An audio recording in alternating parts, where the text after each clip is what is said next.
Hello and welcome everybody to Hammers Chat live stream as per usual. I don't know what match day it is. Do you know why, Tom? Because I'm not concentrating on life at all. It's a spooky day. We're going for a slightly uncertain vibe with the stream, he said, making up excuses for his own lack of knowledge. Tom, your boy is here, Athos32, A-Top Lad, Charlie Walsh. Tom, how the devil are you, my friend? I'm all right. Can we just confirm that everybody can hear us okay? Because we weren't sure if we heard. We can. We're all good. The music wasn't there. Don't know why. We're good though, sound-wise. Apart from that, we're all fine. Okay, excellent. I'm all right. I'm okay, thank you. I'm good. I've been working hard the last week, as I'm sure some of you will have seen on my own YouTube channel. So it's been producing content and stuff. I have had my haircut, as we can see. It's a little bit better than it was last time, less of a mop. Before we go into lockdown again, obviously that's the big news today, isn't it? We're off into lockdown again. So, well, it hasn't been confirmed, although it said something like it's about to be confirmed. Sean Connery died today. I'm really upset at the fact that Sean Connery died. Nobby Styles died. Nobby Styles. It is Nobby Styles. Nobby Styles. I don't know. I've not checked the news. He died, and it's just Cannon and Ball. What's his face? Bobby Ball died yesterday as well. Like 2020 is just one thing after another in 2020, Charlie. I'm getting pretty sick of it at this point. But hey, we're here. Me and you are here to try and liven everybody up on Halloween. I don't know about you lot, but 2020, I'm not a fan. I'm taking a strong stance here. I don't know if I'm popular, but I'm not a fan. Yeah. I'm not a fan. It's the fact we got an easy game today as well. So it just everything is it's all good here. It's all good. I'd like to welcome everyone in the live chat. Currently talking, we have Adrian Whitfield and Rodney's Chills, Crazy Cam 2004, great year, better than 2020. Dave Ben, Eric Olstead, fellow Vars Haver, Jordan Lane, Justin Murray, Kelly Soudler is back, Mark Fawn, On-Call YouTube. Rebecca Callis, how you pronounce it, thank you.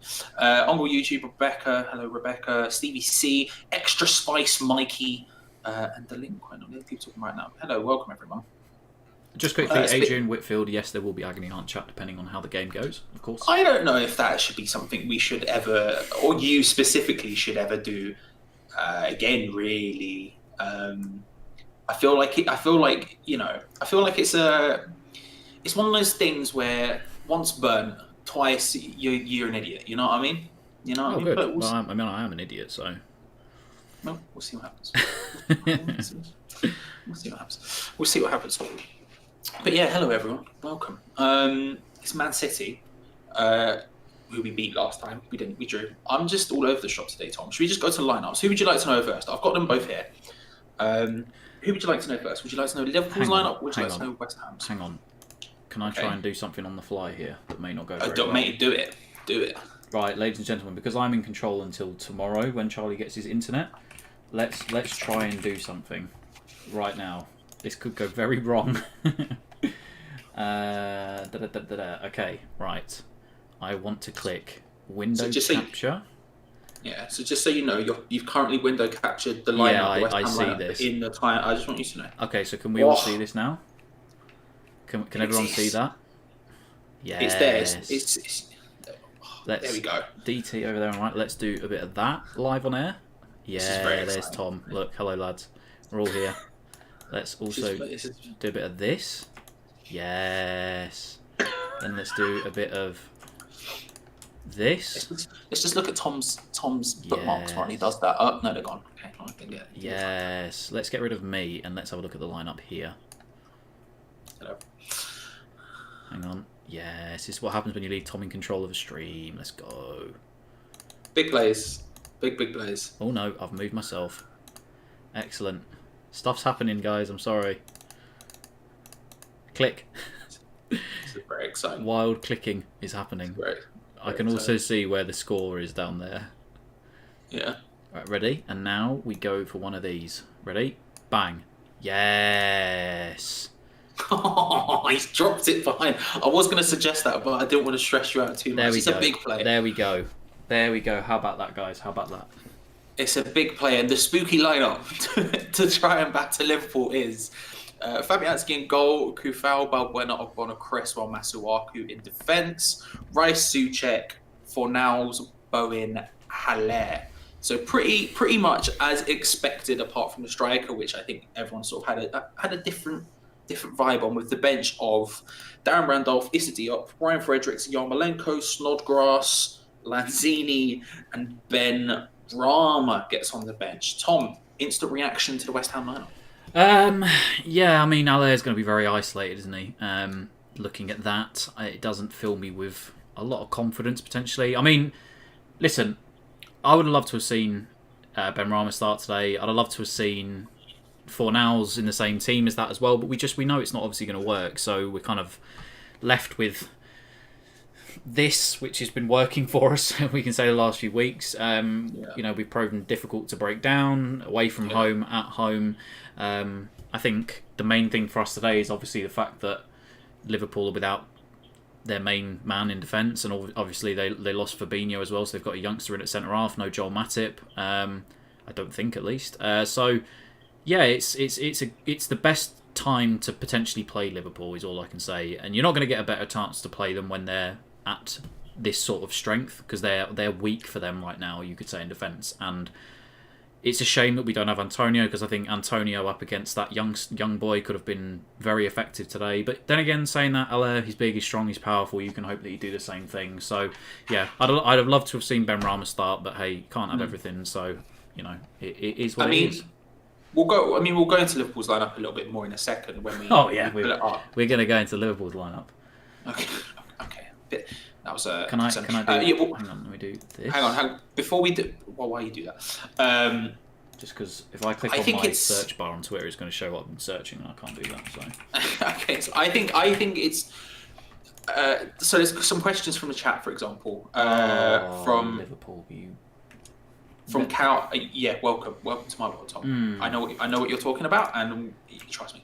How do you pronounce his name? Cowley? Calla says, do you reckon he'll change the shape? No. What do you think about the shape? Do you think it's the same? Oh, yeah, 100%. Hundo. He ain't changing anything. Yeah, because I fully agree. I mean, I look at the team, I think it's a good lineup. I think it's exactly what I expected David Moyes to do. I think in reality, what I was expecting was exactly this. Just take Haller, put him in the Antonio role, and change literally nothing else about it whatsoever. I think it was going to be exactly this. How that works, I don't know. Fornals and Bowen, to be fair, have been getting closer to Antonio than Moyes the first time around with Arnautovic, to be honest. So that does give me a little bit of hope. And I'm a huge fan of Sebastian Haller. I'm a huge backer of Sebastian Haller. So we will see how he gets on. However, it is exactly what I thought David Moyes would do, which is exactly, or at least without seeing the shape, we'll see when the game kicks off. But I suspect it'll be literally the exact same thing, but just with Haller in that role. But it's exciting to see Ben Rama on the bench. We've got some good players on the bench as well. Yarmolenko, Lanzini, Ben Rama all come on, who could potentially do some stuff. Snodgrass isn't exactly bad. He's just not a game changer in any sort of shape or sense of the word. But we'll see. It's not a bad lineup, really, at all. But we'll move on to Liverpool's. Now we're here. They have Alisson, Alexander-Arnold, Phillips, Gomez, Robertson, Henderson, Wijnaldum, and Jones in midfield, and then Mane, Salah, Firmino up front, with a bench of Adrian, Milner, Minamino, Jota, Shaqiri, Williams. I think that's Reece Williams, Nico Williams. Could be wrong. I don't know them. You know better than I. You know better than I. 100 appearances for Trent Alexander-Arnold. I mean, mad. It's something Gio just said. I heard him say it, at least when he was setting up, because I wasn't really concentrating too heavily on it. But I heard him talk about like the weakened defense situation. It's not that weak. Like we can talk about it, but they're only missing Van Dijk. However, I would argue straight off the bat, without even letting you finish. I'm so sorry. That it's fine. You lose your. Fine. Look at him. You give him OBS once, and all of a sudden, mad lippy. Come on in, genius. No, say what you're going to say. No, I would say they're without their leader at the back, right? The worst thing is I can't even mute you because you have exactly. The OBS. I tell you what, let's do that. So let's mute Charlie so he can't talk to us. Talk to the stream. We've had to mute him, guys, as he just drinks his sour orange juice. Can't hear you. They can't hear you. I can hear. Very sweet. Thank you. Okay, he's back on, guys. He's back on. It's innocence. It's not sour at all. Okay. It's sweet. The thing is, they rely on two main people in that team. The heart of the defence obviously being Van Dijk, and they obviously rely on Henderson in the middle. And I think the fact that they don't have their leader at the back, that whole defence has looked at 6s and 7s. Even Joe Gomez has looked absolutely woeful in his absence. They rely on him heavily, even if it's just organisation, a leader at the back in the middle to speak up for the defence. They don't have that in Gomez. He seems too quiet for me. So I think, obviously, the fact that you shipped 7 against Villa is telling. Obviously, what happened at Everton happened. But they're there to be got at. For me, the fact that Henderson's playing obviously is a bit of a worry for us, just because he is there. If they didn't have Henderson playing, I'd say this is it for the taking. But if we nick an early goal, do they have that confidence in their defence right now to shore up shop to get back into the game in the shot? I don't think so. I think they're there to be got at today. To be honest with you, I am more confident today than I've ever been playing Liverpool. I genuinely think that we're getting something out of this today. I think if Moyes sets up the way we have done the last few weeks, we to a man, we all play as we should. I think we'll genuinely get something out of this game today. And saying that as well, Salah's supposedly not 100%. Neither is Firmino. Be strong in the challenge today. Get stuck into them early. Let them know that you're there. Don't do what we've done in previous times we've gone to Anfield. Just bitch out basically and not give our all. They're there to be got at today, and I think if we are genuinely the one player, obviously that I'm threatened of is Mane. I think he's the big man in the middle, and obviously Henderson as well is the one that makes him tick. But for some reason, I think that we are potentially can get something out of this game today. I really, really do. Okay. If we had Mikel Antonio up front, I'd be a lot more confident about scoring. Scoring's kind of my big thing here. I'm not. How do I word this? That's not a weak side. They have a youth player in there, which is obviously the big point. Like you say, Henderson for Firmino, he's nowhere near as good defensively as Firmino, but in reality, Jordan Henderson is one of the best captains in the league. And one of the most underrated players in the league. When you talk about that front line, I know everyone talks about Mane because he's the hot topic at the moment. Salah's got almost twice as many goals as in this season already. Like, that front line is terrifying. Now, with David Moyes and the way he sets up and everything else, I'm going to go back to my usual thing, Tom. I'm going to talk about the way we set up. I don't think we're going to get battered today. I don't think we're cruising for a bruising. If anything, I think we've set, and I don't actually blame David Moyes for not changing it too much, because actually I think tactically we're set up in the exact right way to try and stop them as much as we can. It's the exact same way we've set up basically every other game this year, but I don't care. I think that's the right thing to do for today. I don't think we've got many goals in us. If we're doing what I think we're doing, which is just taking Sebastian Haller and putting him in the Antonio role and not changing anything else, I don't think we've got that many goals in us. But I also don't think we're going to concede that many, because I believe in the way David Moyes sets up tactically, especially against the big teams. So we'll see. We saw it against Tottenham. We are susceptible to the counter-attack if we're not concentrating. Now, they hit us in an insane manner that I didn't think they were possible of hitting us. And they are set up to purely counter-attack. Liverpool are set up very differently, but they do have those very fast forwards that if we allow them to do it, they will do it. However, I'm not terrified. I'm certainly not terrified. That's not because of the lack of Van Dijk, because actually, as big a miss as he is, because I think he's still probably the best centre-back in the world. As big a miss as he is, although he hasn't been for maybe the last 6 months or whatever, but as big a miss as he is, I still think that backline is very good. But I don't think we're not going to score, not because their backline is very good, but just because I think we're missing the guy who makes our entire front line work. The entire reason. 100%. And I think, like, don't get me wrong. I don't want the chat to think like, oh, Tom's predicting that we're going to smash Liverpool or what. No, I don't think that at all. I just think that it's just, as a time to play Liverpool, is the best time to play them is now. And I think the added thing is that Aston Villa, Everton have already shown this season how to get results out of Liverpool. Yeah, which David Moyes won't listen to. I know. But he has the blueprint of how to get at Liverpool. Admittedly, Adrian was in goal, and we all know how that end up for you. However, don't start with my boy. However, it is.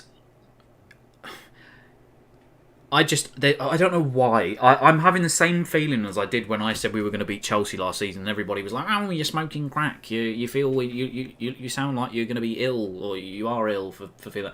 I genuinely think that we're going to get something today, mate. I don't get these feelings often, ladies and gentlemen, but when I do, they are usually always wrong. So I'm praying. I am praying that you're right for once.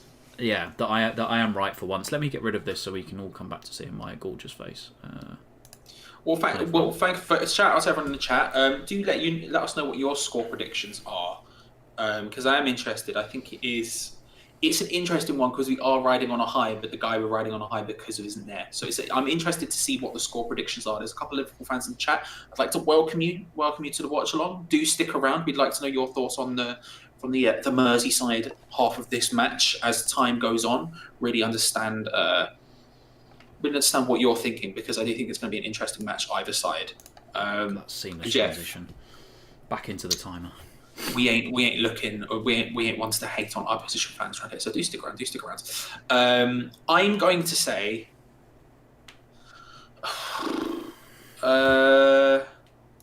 so when we did Two Spanners, One Ham and a Ham Chat Patreon podcast recently, Tom, I said 1-1. That was what I predicted earlier in the week. I did say that my head was thinking 2-1 to Liverpool, but my heart was saying 1-1. I'll go with my head and say 2-1 to Liverpool, but just know that I'm on the line. What do you think, scoreline? I think 7-1 West Ham. Let's go, Villa. No, I'm going to say 2-2. I think they're to be got, and I think you reckon we've got 2 goals in us? I do. It's not 2 goals in us. It's the fact that I'm banking on Liverpool's defence just being shaky, and I will genuinely hedge my money on Haller being a problem today for them. I really do. I really think he's going to be a problem. And I think you bring, look, if the game's in the balance at 65, 70 minutes and David Moyes thinks, bloody hell, it's Halloween, I'm feeling like I'm going to give the fans a treat. I may bring Ben Rama on with 20 minutes to go.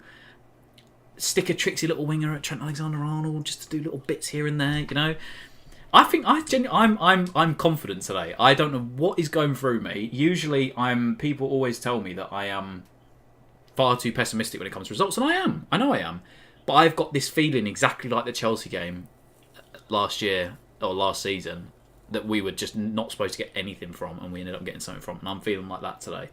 So I don't know if you saw Friday Night Likes last night, which had Jazz, Adam Frankel and the other guy were on it, on John Nolan and Wally's show. And Jazz did shoot a little shot. Just a little shot. He mentioned me, you and Rebecca by name. What did he say? Basically, if we lose today, which we're probably going to do, as he said, don't overreact, guys. Don't overreact. That was enjoyable. I hope Jazz turns up today so you can see it's been positive. All right, so again, Jazz, I will see you then the next time that we win a game, because obviously you're not going to be here when we lose. But hey, don't worry, we'll see you in the chat. We'll see you in the chat next time we win and go, hey, where's all the Moyes supporters out now? Where are they? Eh? Where are they? We'll see you in the chat. Well, Foshizi said, I also said Adrian was going to be in goal. Yeah, I thought Alisson was injured, but what I will say is about this: no one give Wally, hello, welcome, Friday Night Likes, a banger. No one should diss Adrian. I'm sick of it, Tom. I keep seeing it on social media. I keep seeing all these Liverpool fans having a go at my boy. He's a lovely individual, and there shouldn't be anything said bad about Adrian. I don't care if he's not as good as Alisson. I don't care if he's shaky. He's wonderful, and you won't know what you've got until you use them. So let's go for the score predictions of everyone in the chat. Really quickly before we do that, can I just quickly say, go on, if you any of you need a stream for today, join our link in the description in the Discord. You will get taken to the splash screen where you choose your team, and then if you go into stream links, you can find streams for the game. I haven't checked to see if Ginger's put them in there, but I fully expect him to do it soon.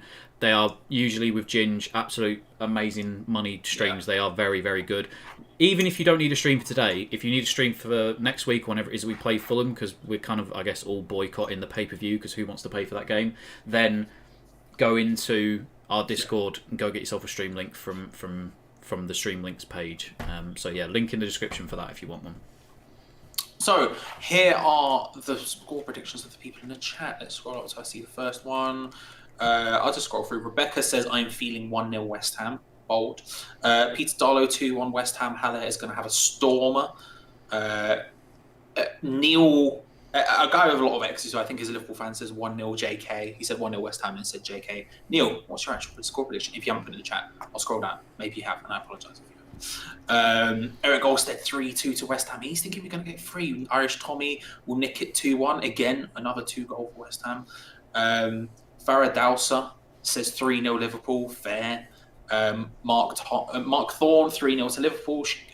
Schizo Base, get in there, lad. Hello. Says 2-1 West Ham. Sorry, I just get hype every time I see him. James Doherty, Thor 1 West Ham. Mixie 3-1 Liverpool. Foshizi 2-0 Liverpool. Anthony says Hart says 2-0 West Ham win. Head says 3-1 loss, which I predicted against Spurs. So maybe then. Maybe we've got it in us. Boothammer, boys, fret not. I've been undefeated the past few weeks, so we've got a 2-1 win today. I hope you're right. I hope you're right. Hamza Khan says 2-1 West Ham, hopefully, open bracket, City fan. Welcome, James Doherty, 5-1 to West Ham. Bold. Really quickly, can I ask if anybody's got the news on, because I can't obviously watch the news right now, has BJ confirmed a second lockdown or not? I can check for you. I'm here. Okay. I'm here. PM set to announce month-long lockdown. He's still not announced it yet, though. Okay. Also, there are currently 170 of you in here. If you haven't already, drop a like on the video. Subscribe to Hammers Chat if you haven't. We are ever so close now. It's only 600 away from the 15,000 mark. But yeah, if you haven't already, do drop a like on the video. It really helps us out. It helps push people out to the video out to people, and they can come through and chill with us, guys. Chill with us, guys. Come chill with us. So we're about 20 minutes away from kickoff, as Tom said. If you need stuff specifically to watch the game, Discord's the place you can have a look. I don't know, Tom. I can't say. Look, you won't find. There's very few people you'll find who are a bigger Sebastian Haller fan than me. Rebecca can attest. She sat next to me one game and I did not shut up about that. Okay. Oh, I love him. I think he gets so much bad state. I love him. I do. And again, given Friday night stuff, so another shout. I keep seeing a spider on my head. I keep wanting to twat it away. Keep frustrating me. Speaking about Friday Night Lights, they were giving him all manner of shtick yesterday. The word lazy was pulled out, stuff like that. And I do want to say, I do think his what Sebastian Haller looks like when he's doing effort is different to what Antonio looks like when he does effort. They're very separate things. And I think he's gonna come in for that exact same shtick again today. I just think he's such a baller. That's the problem. The thing is, if he doesn't live up to Antonio, even though they're very different players, he's going to get stick from the fans no matter what. So if he comes and he bangs 2 in, brilliant. But if he doesn't live up to what Antonio's done so far this season, he's going to get stick, which is a shame, really. But it is what it is. It's just that's the way we are, really, as the fans and whatnot. But no, I'm feeling confident. Do you know why I'm feeling even more confident, Charlie? I just had an email from YouTube creators. I'm feeling even more happy. Okay, well, do you want to announce the email? You seem like you want to talk about it, or are you just going to keep that stum for now? Going to keep it stum? I mean, listen, Susan's been on the phone. Big Susan's been on the blower. She's just said, listen, Athos32, I see your YouTube channel, I see your daily FIFA content. Congrats on passing 100 subscribers. There's some of you that are in here. That are subscribed to me on YouTube, so I appreciate every single one of you. I passed 100 subs the other day in the first week and a half, so 2 weeks. Really appreciated. Athos32, go check it out. I'm done. Big goddamn plays. You gotta appreciate it. You have to appreciate it. Yeah, I really like Haller, and the thing is with matching Antonio is stylistically it's just not a matchup. They're very, very different players. But we will see. Oh, look who's rocked up in the chat. Our mate, our friend, Paul Greenfield. How you doing, mate? You all right? Nice to see you. Is this positive enough for you today? Am I smiling enough for you, Paul? Hi, Paul. Good to see you, my friend. Are you? Good to see you. Is this smiling enough for you, Paul? At this point, what would happen is I would usually mute Tom and just say the sensible stuff over the top of him. Hi, Paul. He's totally in control today, so I can't do that. So what I will just say is, welcome, Paul. Enjoy yourself. Hi, Paul. Charlie's muted now. Lovely to see you, my friend. Oh, yeah, okay, you're unmuted. Go. It's a whole thing. It's a whole Nathan. Hello. Please tell me your life is okay. Please stop. I'm sorry. Please stop. Foshizi with the £5 donation. Thank you very much, Foshizi. You absolute legend. Ben Rama Bingo, anyone? See, I was going to ask this. It's a great question. Ben Rama Bingo, Tom. When will he come? I'll start him while you. Yeah. I'll give you something. When will Ben Rama come on? I think Ben Rama will be the first substitution today. I think it will be in the 74th minute. Tom, Oh, that's Ben Rama wild. Bingo. When will Ben Rama come on? Who's on our bench again? I'll read it out to you right now. The bench is Randolph, Diop, Fredericks, Yarmolenko, Snodgrass, Lanzini, Ben Rama. I'm going to go wild. I don't think... I mean, we were 3-0 down at half-time to Spurs, and we didn't make a sub till the 75th, 76th minute, something like that. You raise a good point. For anybody that's expecting anything before the 70th minute, it ain't happening. Like, unless there's an injury, which we hope there isn't, it's not happening. So I'm going to say the 79th minute, we're going to see him today. 79th minute. Thank you, Fo, by the way, for £5. Very much appreciated. Straight into the biscuit tin, obviously. So Sutherland saying 88. Martin Russell says 89th. Maverick says 82nd. Mark Vaughan says 23rd. Steve 50 says 84th. Wally says 69 for 4-0. Nice. I have seen what Clips said, by the way. Clips, we are playing that game in a second. Ashish says when West Ham 4-0 down, which is maybe accurate. Abdu says 55. Raymond Dixon 89. Migsy says 68th. Golf Pro. Good to see you. 62nd. Schizo 78th. Rebecca with the £5. Thank you very much. She says 85th. There's a lot of 80s, and then she gives a ghost icon because today is the spookiest of days, and that will be the spookiest of substitutions. Nathan Glass 72nd. Boot Hammer 71st. Ruben has come on with the very precise 65.485472737373, and then the ampersand symbol. 66 minutes says Tim. Steven says 80. T1 says 68. Ian says Gonzo was missing. That is true. He was missing. Oh, Eric. Eric Holstead, thank you very much, with the 25 Swedish krona, which today I'm saying is probably about, I'm going to say it's exactly £25. It's a one-to-one comparison. Do you know what? You ready? You ready? Watch this. Ready? Watch this. You ready?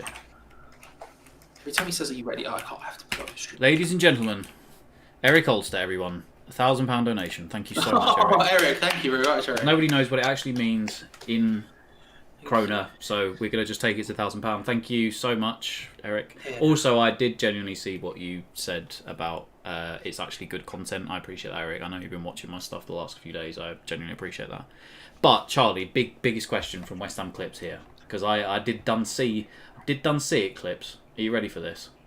Yeah, because I didn't actually see it. So. Question for all, right? We're all going to play this. What does David Moyes give out for trick or treat? It's a great question.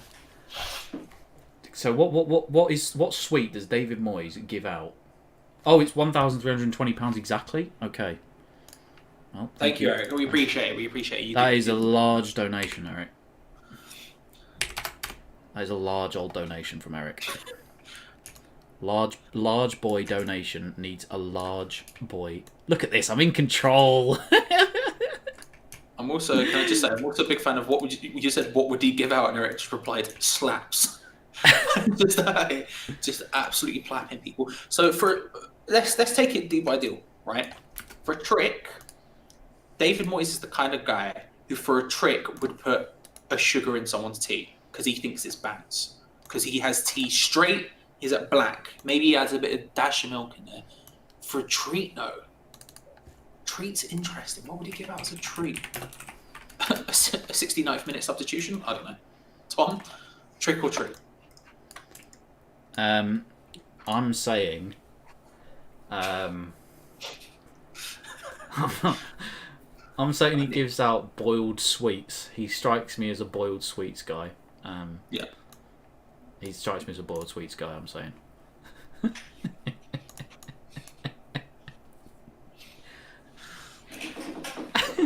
I mean, we can play this game all you want, Charlie. Yeah, but I know how difficult zooming in and out is on it, so I can just keep moving.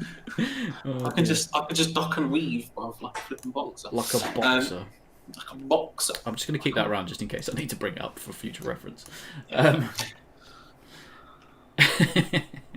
I'm saying boiled sweets. My man is all about choking the children rather than helping on aiding the children. And with that, we'd like to stop that segment of the show swiftly as Tom talks about choking children. Ruben Blosh, what do you think of FIFA 21? Ruben, I will tell you this. It is a fantastic game. Nah, it's better than 20, I think, gameplay-wise. However, as Rebecca was sat with me most of the afternoon whilst I was playing my weekend league games, the auto blocks and the disgusting they are. It's just ruin my time. But I've enjoyed FIFA so far, as I've got fireworks going off outside, prematurely celebrating. I will say fireworks usually go off around here, and the dog downstairs loves them. So if you hear a dog barking, you know what it is. It's the fireworks. But of course, I will quickly just. Sorry, last thing, Charlie. I know you absolutely hate me when I do these things, but the daily FIFA content over on my channel. Okay, right. So we're gonna carry on talking. He's plugged it way too many times at this point. I've given him his time. He can no longer talk. Golf Pro 27X. Thank you very much for the $10 Nice to donation. see you, dude. Always outstanding. Simple bingo. Tom shirtless? Yes or no? I'm going to say no. Although I have already seen him shirtless once today. Have you? Oh yes, you have. Yeah. Look at that. He does it so often. He doesn't even remember. I'm going to say no. But we'll see what happens.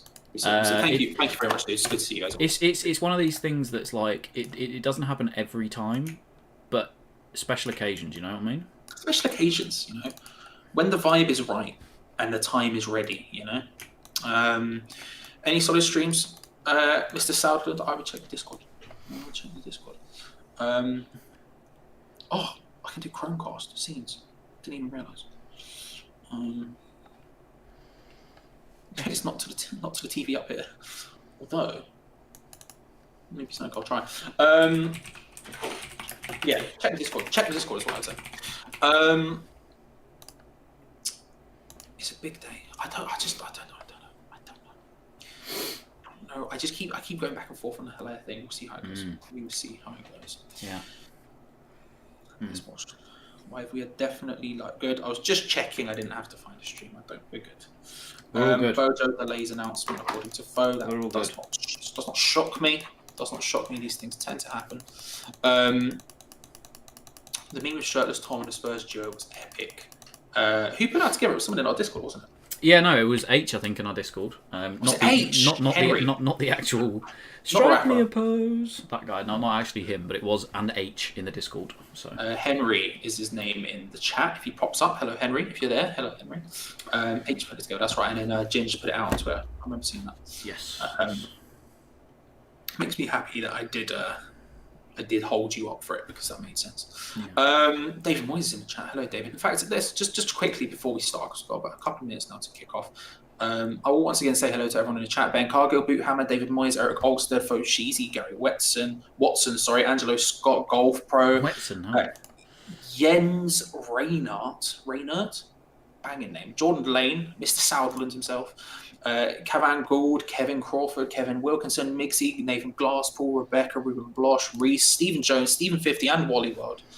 Hello, everybody. One and all. Hello, one and all. One and all. How many people are we in here right now? How many of you are in here? I don't know. I'm trying to. Hang on, let me just do something quicker. Let's find out, shall we? We've kind of got 165 people watching. Thank you, everyone. Welcome. Should we just quickly play the what is this thing? Is this Carry on. Have we been destroyed? Somebody Thogden. Oh, Thogden has sent you all. Bloody hell. Is it? Is it? Has Thogden actually sent you? If so. If he has, hello. Nice. Welcome, everyone. Welcome. Welcome. I mean, fair play. How many people have come over from Thogden? Anyway, hello everyone, welcome. We'll be live, of course, throughout all of game up until full time, just after full time, where we will hand it over to Gio and Gonzo in order to do their live review, which they do as per usual. So that'll be all grand, a big old time. Thank you to all of the people that have come through from Thogden stream. Thank you very much, Thogden, for the the YouTube raid, which sounds a bit strange saying that, but no, the YouTube raid. If you are coming and you're just passing through, do us a favour before you end up leaving. Just drop a like on the video. Helps us out, helps Hamish chat out. Subscribe if you haven't already. It's really super useful. Obviously, thank you every single one of you that has done that. But yeah, we'll be live and then they'll do their full review. Yes. After which we'll spam the link in and it will be grand. It will be grand. There are a few people that donated in there as well. I'll quickly try and get back to the super chats. We have big ups Grandma Towler's tea. There you go. I wish I knew what that meant. Do you think the Hammer should sign Mark Collett? Again, don't know who Mark Collett is. There's some stuff about being minorities. I'm not exactly comfortable with reading out. I mean, it's stuff has happened here, Charlie.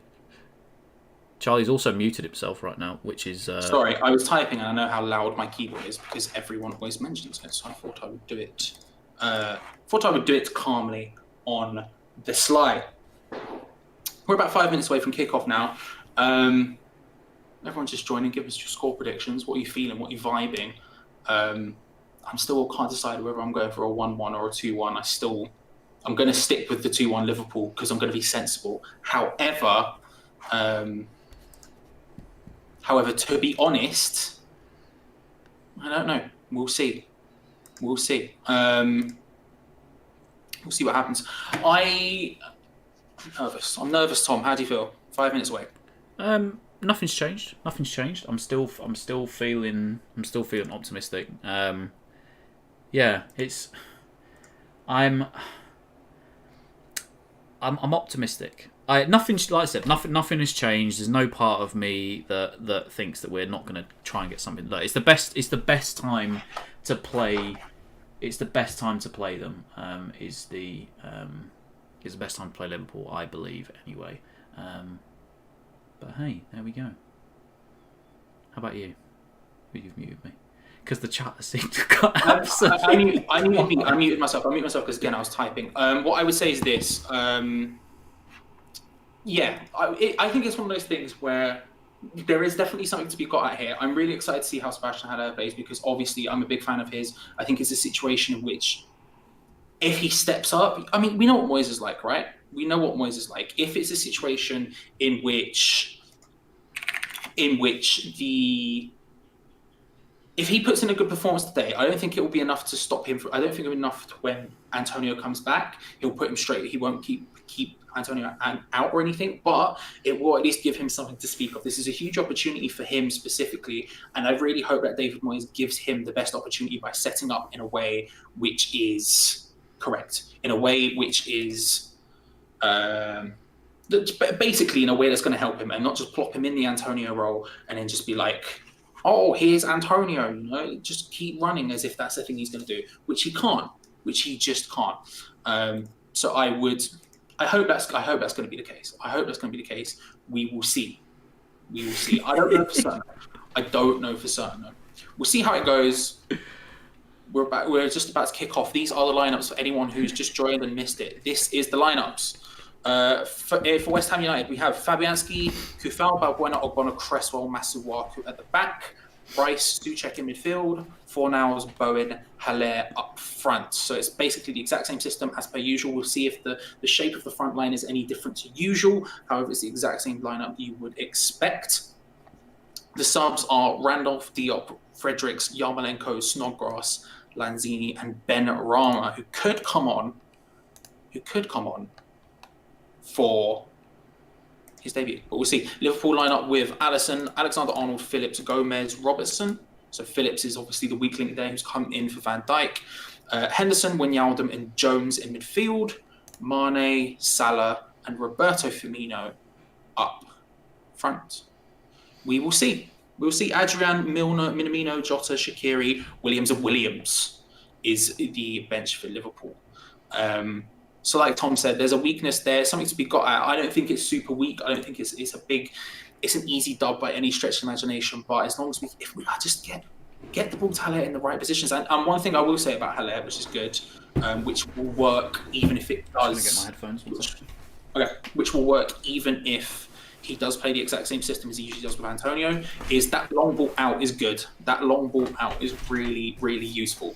And so that should be super helpful for us because we're going to be against the Kosh at some points. And just getting to ping that out ball towards Sebastian Haller, who has fantastic control. I know there were 1 or 2 moments where his control was a bit slippery last time, will be...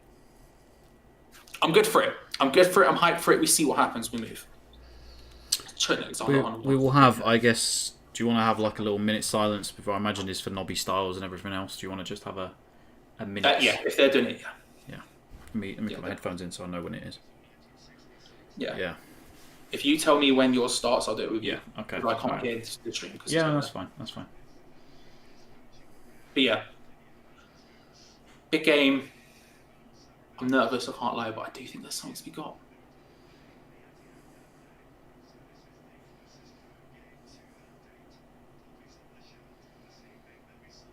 Nearly there, hang on. Okay, now.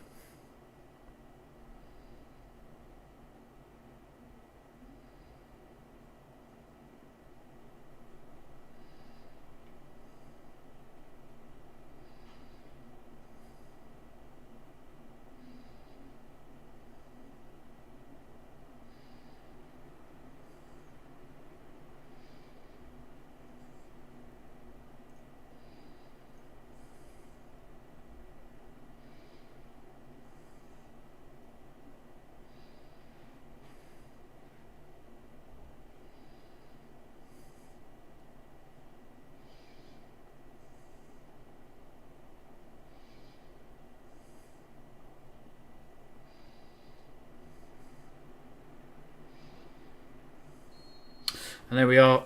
Rest in peace, one of the last remaining survivors of the 1966 World Cup winning team, Nobby Styles. Of course, he's made famous probably for the fact that he's in that picture, obviously, with Bobby Moore as well. So rest in peace to Nobby Styles. Anyway, we are about to kick off here.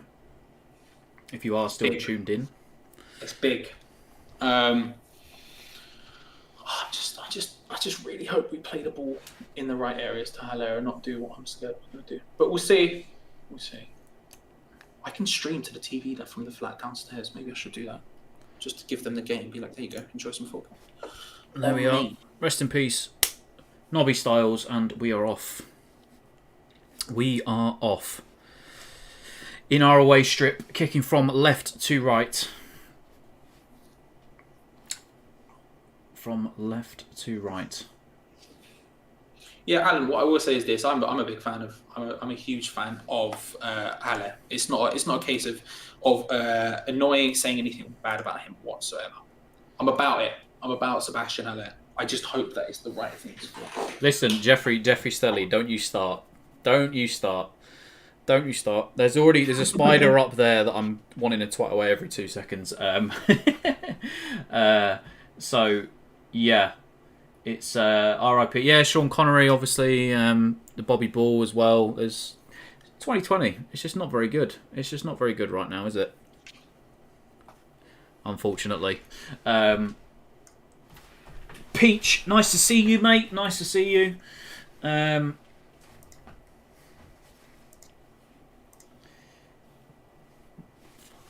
Oh, dearie me. Always good to see you. Peach, just a quick question, by the way, Peach. Oh, yes. Were you the Peach who did the video on the forum channel? Because if so, banging video. Secondly, I just need to know if it was you. Because I saw the word Peach, and so obviously my brain always went that it was you, but it could be a different guy just called Peach. I wanted to make sure that Jeffrey, wow. Jeffrey Stelly, the last person I would have expected that from. My hairline, listen. My hairline is fine. Let's just hide it quickly again. Let's hide it. Let's just ignore the fact that I potentially may be going bald at some point. Anyway. Love you too, Jeffrey. Love you too, mate. Oh, hang on. My dinner has arrived. 1 second. Hold there. What time to be live? Look at me. Just get dinner. I have baked horses flaming hot to eat at some point, which is very exciting for me specifically. I don't know when that'll happen. It'll happen at some point.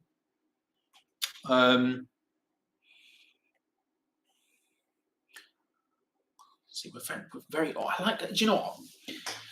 Again, I hope Jazz sees this at some point, because I would like him to see me praise David Moyes, because he never seems to be here when it happens. But we are becoming more and more organised, and I do appreciate that, especially against these big teams. That's what I want to see, and that's why I'm sort of confident about today that we're not going to get absolutely blapped, because I was a bit concerned for a while that we were just going to get absolutely done in. But I don't think we are. I don't think we will. I think it's going to be a case of defending well and just trying to attack when we can. Again, I wish Jazz was here to say that. I wish Jazz was here to see that. Unfortunately, is not.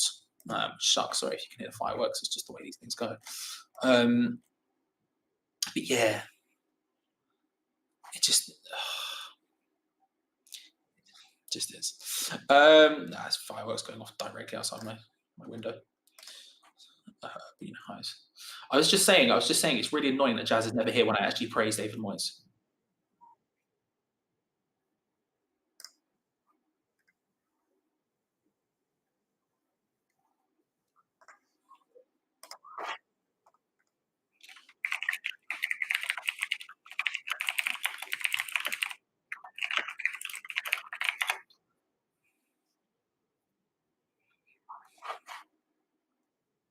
What's your dinner? What's your dinner? More important things. What's your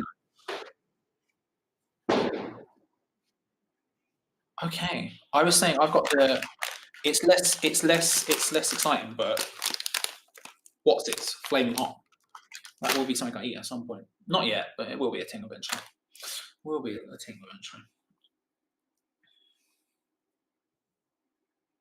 I realise I'm muted. I was trying to basically say to the chat, Ted's on a health kick, so I've got some sort of butternut squash curry. So there you go. Hello. I'm just going to mute myself whilst I eat. Don't worry, I don't want you to hear me chamming down. So, Arsenal fan circle also rocked up. Hello, sir. Nice to see you. Yeah, for what, it's nice when people say Tom's muted or something's muted and it's not my fault for once. I can just sit and appreciate that, you know. Because usually it's my bad, but for once it's not. I can.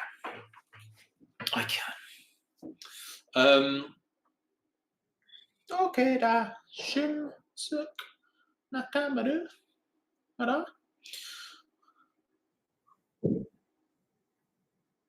Tom says hi, Ray. Tom says hi, Ray. Good to see you, as per usual. We have kicked off, Alan. We're a couple of minutes into it. I don't know, Tom. What have you got the timer going? Okay, good. I was just double checking when he said it. I obviously can't see his stream because my internet. I don't want to risk running too many things at once because my internet is very bad. I get better internet hopefully on Monday. We'll see, but yeah, my internet right now is poor, so I don't want to stress my system because it sounds like a bad idea.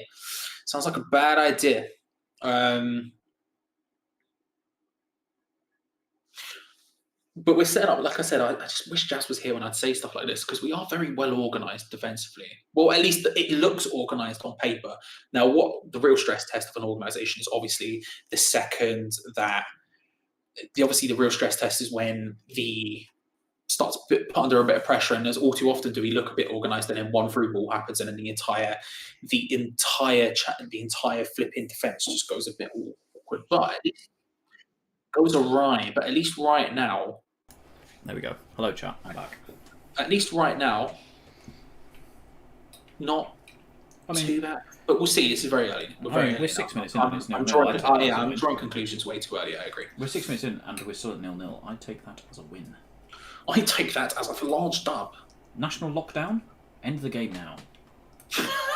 We're in lockdown, guys. Sorry, we're just got to have to end the game there. 0-0. Sorry, point for us. You know, I think it's a fair result given the way the game was going. I think it's a fair result. Right, cheers, lads. See you later. We obviously know a Ray in Liverpool as well, who says it's very locked down there. So, you know. I think if we can keep football going during the next lockdown, then I think it gives people something to have whilst at home. Because the first lockdown, there wasn't really anything, doesn't it? Yeah, Wally was asking that. Does lockdown mean no more football? I don't know. I suspect not. I I suspect think this football time round they're a bit more on top of how they keep themselves safe. I mean, you think the same would be said about the country in general, but apparently not. So I don't know. I don't have very much faith in it. But given the fact they tried all they could to get it working the first time lockdown happened, I suspect football will just continue on no matter what. No matter what. So we'll see what happens. We'll see what happens. However, what was I going to say? Maybe there's a situation where we have more of a sort of, I don't know. You know how you have the NBA bubble and all that sort of stuff. But the thing is with that though is trying to get it all done. It's trying to get it all done. Like they were able to do that because they could just lock down for 2 months. I'm pretty sure they're not going to be able to lock down here for 2 months. I think they could, but it's just a matter of whether they do or they don't. I guess there's more people involved in a football team than there are in an NBA team. That's why it was able to work because it was it's 15 to a squad and then 20 personnel that go with it. Football, you've got a squad of 25, or if you're us, 17, and then so we'll see. I suspect it will keep going though. I don't think it will lock down. Corner anyway from Jared Bowen, who whips it across. The rumour is locked down till December 2nd. December 2nd. Yeah, sorry again, Martin, Russell, or other people that were affected there by the chat. No idea what happened, but hey, we're back. We've not lost too many viewers, about 140 of you in there. Stevie C, thanks for the free Discord stream. Long may it continue. Stevie C, always, we're going to try to keep that going for you guys. Fair, Charlie, that's fair. The best thing, if anybody did get timed out, I do apologise through that. So that was actually here for legitimate reasons. But yeah, no, it's the streams are all good. They're obviously up and running. Stevie C, glad that you can use them. If you need the Discord, then yeah, it's there for streams and stuff. And yeah, here we are. We have started okay. Obviously, the first 10 minutes, which is not bad. What I should have done halfway through that, by the way, is just give a shout out to the Patreon. But I missed out. Oh yeah, I mean, we missed out on that, unfortunately. Should have done that, but you live, you learn. But yes. How are your flaming Watsits there, Charlie? I haven't actually eaten any yet. I'm sort of waiting. I'm probably going to go for it in a minute. Just give it time. But I'm tempted. Yeah. I'm tempted because they are very nice. I don't know if you've had flaming hot Watsits, but they are peng. Yeah. Oh, back to Fornals. Oh, he's into the near post! Let's go! The boy, Pablo Fornals. He's 1-0 to West Ham. Oh. I mean, I don't want to say I called it. I'm behind. I mean, it's one goal, Tom. Let's maybe hold off on the call. I don't want to say I called it, but Fornax, who's that, Fo? Thank you, Fo. Thank you so much, Fo. Wow, we are 1 up at Liverpool. Get in. Let me quickly change that. We're against the Kosh here. Bowen moves into the centre. Haller drags off to the right. Drags a couple of defenders away, but not really that much.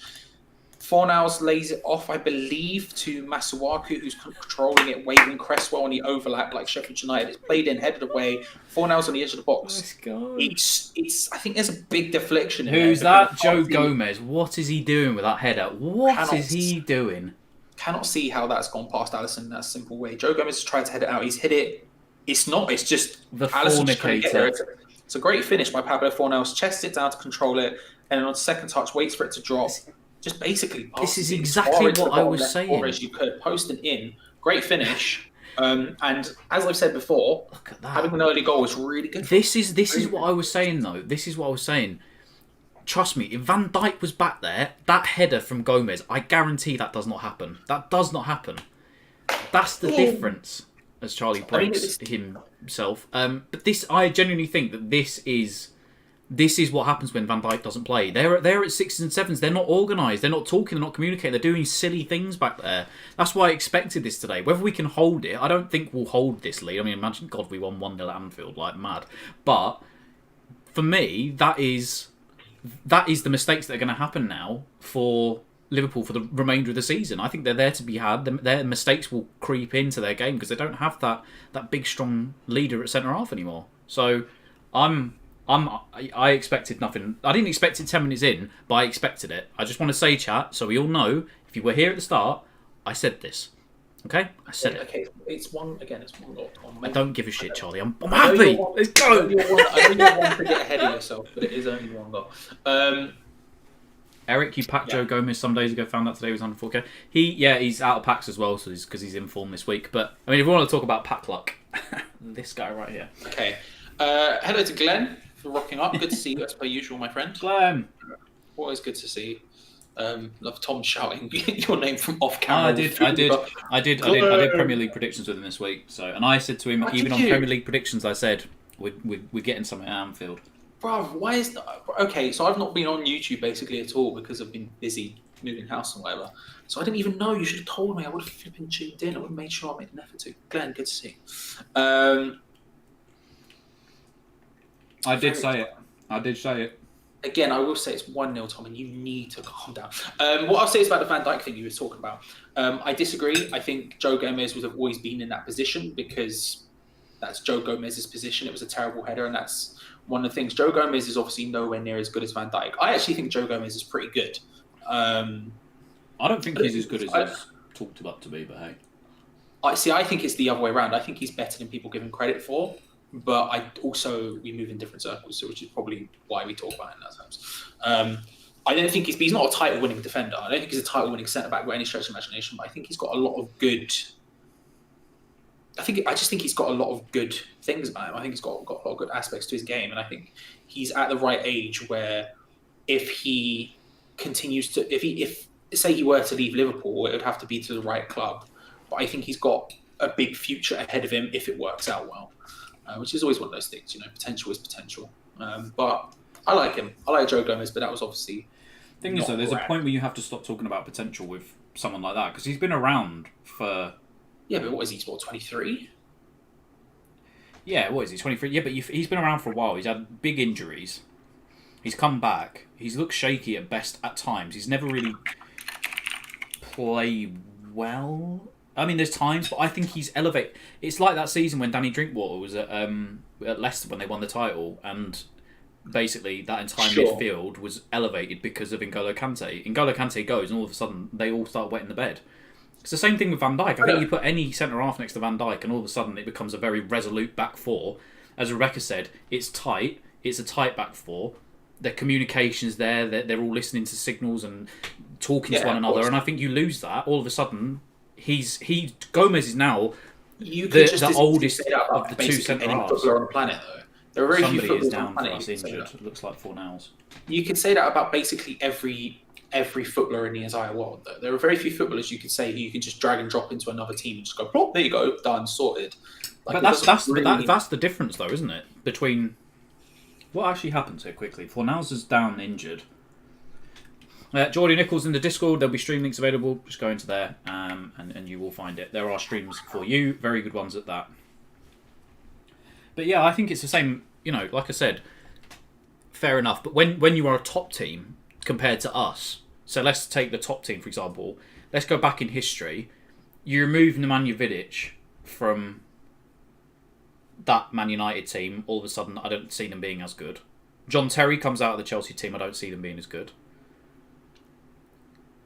Arsenal, for instance, you take out from who was their main centre-back pairing for the Invincible season? Campbell and Kolo Touré, of all people. Take out Sol Campbell, you're going to struggle. I think for these top teams, I'm not saying Joe Gomez is bad by any stretch of imagination. I just think that they are not as good a team because he's now the leader at that centre half position, and I don't think he's equipped to be able to do it. I agree. No, I do agree, and I think But I think it's one of those things with youth, when you have youth players, and he's still a youth player. I know it doesn't feel that way because he's been around for so long. And he's 23 for most positions, I would make the argument, is no longer really a youth player. But when you're a centre-back or a goalkeeper specifically, I think 23, you're still basically a youth player at that point. He's nowhere near what he should be in his prime. You have to rely on someone next to you. 10 seconds behind. You're insanely ahead of me. It's fine. I'm watching on Now TV app as well. I didn't mean to be. No, it's right. I know. I understand. I think it's. I've not done it today for comedic effect. I think. Yes, like it's the Diop thing, right? When we spoke about Diop, the idea of Diop going to another team, I think, makes him better. We all criticise Diop, whereas Diop has all the tools to really be a hugely successful centre back. Like, could play Champions League football for his entire career if he wanted to. But it's about, if he was to move, it would be moving to the right club where he's not having to be the best and he's getting better coaching. That's the key here. So with Gomez, he's got the right people around him, he's got the right coach, but he's not ready to be that leader. But I don't think that's a bad thing on his character. That's just a 23-year-old centre back. And like you say, unfortunately for him, right now he's playing next to a youth player, an out and out youth player. It's like saying right now, would Clement Longley be the same without Gerard Piqué back there? Would Eder Militao be as good if Sergio Ramos wasn't there? I just think like these centre halves, they elevate them to extraordinary levels, especially when they are the best in the world. And I just think that they're going to be like this all season. There'll be mistakes in this team that we've not seen for years. And I think this is why this defence is going to. If Liverpool manage to somehow repeat and win this year, that will be the greatest trophy they've won in the last I wouldn't say. I'd even argue it's better than what they did at Istanbul, but I would say it's better than that. I would disagree very heavily with that. No, because if you think the circumstances they were put under, and it wasn't just. I mean, yeah, Istanbul was one half, but the Premier League in the whole season without your world's greatest defender, it's definitely going to be an achievement of some sort. I'm not going to lie. If they manage to win this Premier League, it's an achievement of some sort. Chelsea are starting to come good again. A huge achievement. Don't get me wrong. That's not to diss its achievement status at all by any stretch of the imagination. I'm just saying that I think the Istanbul thing was absolutely massive. I mean, that was against AC Milan and then Pomp as well. I do think though, like again, I do think the Van Dijk is overblown. Russ, yes, Russ Boss, who will be, of course, if you're enjoying. First of all, if you don't already subscribe to My Hammers 11, of course. Russ, absolute legend, great channel, doing great things. Secondly, Russ will be a guest. A little cheeky preview for the people on stream here. Russ is going to be a guest on Two Spanners, One Hammer this week. He is the podcast guest for this week on the Patreon podcast, Two Spanners, One Hammer. Come and get involved if you haven't already. Link in the description for Patreon below. And we will... Well, you get to watch it. It'll be either Ray Borum, hosting, if he can have time. Obviously, he's got a little bit more time on his hands due to the lockdown in Liverpool currently, or if he's not around, young Tom, AFS 32. My hand, specifically. FIFA YouTubing legend, AFS 32. But yeah, Russ, looking forward to it. Good to see you, my friend. Good to see you, my friend. Just sort of... Early goals always do us an absolute golden, because of, again, it's the system thing. It's the way David Moyes sits up. You know. Is it going to be a question of scoring too early though?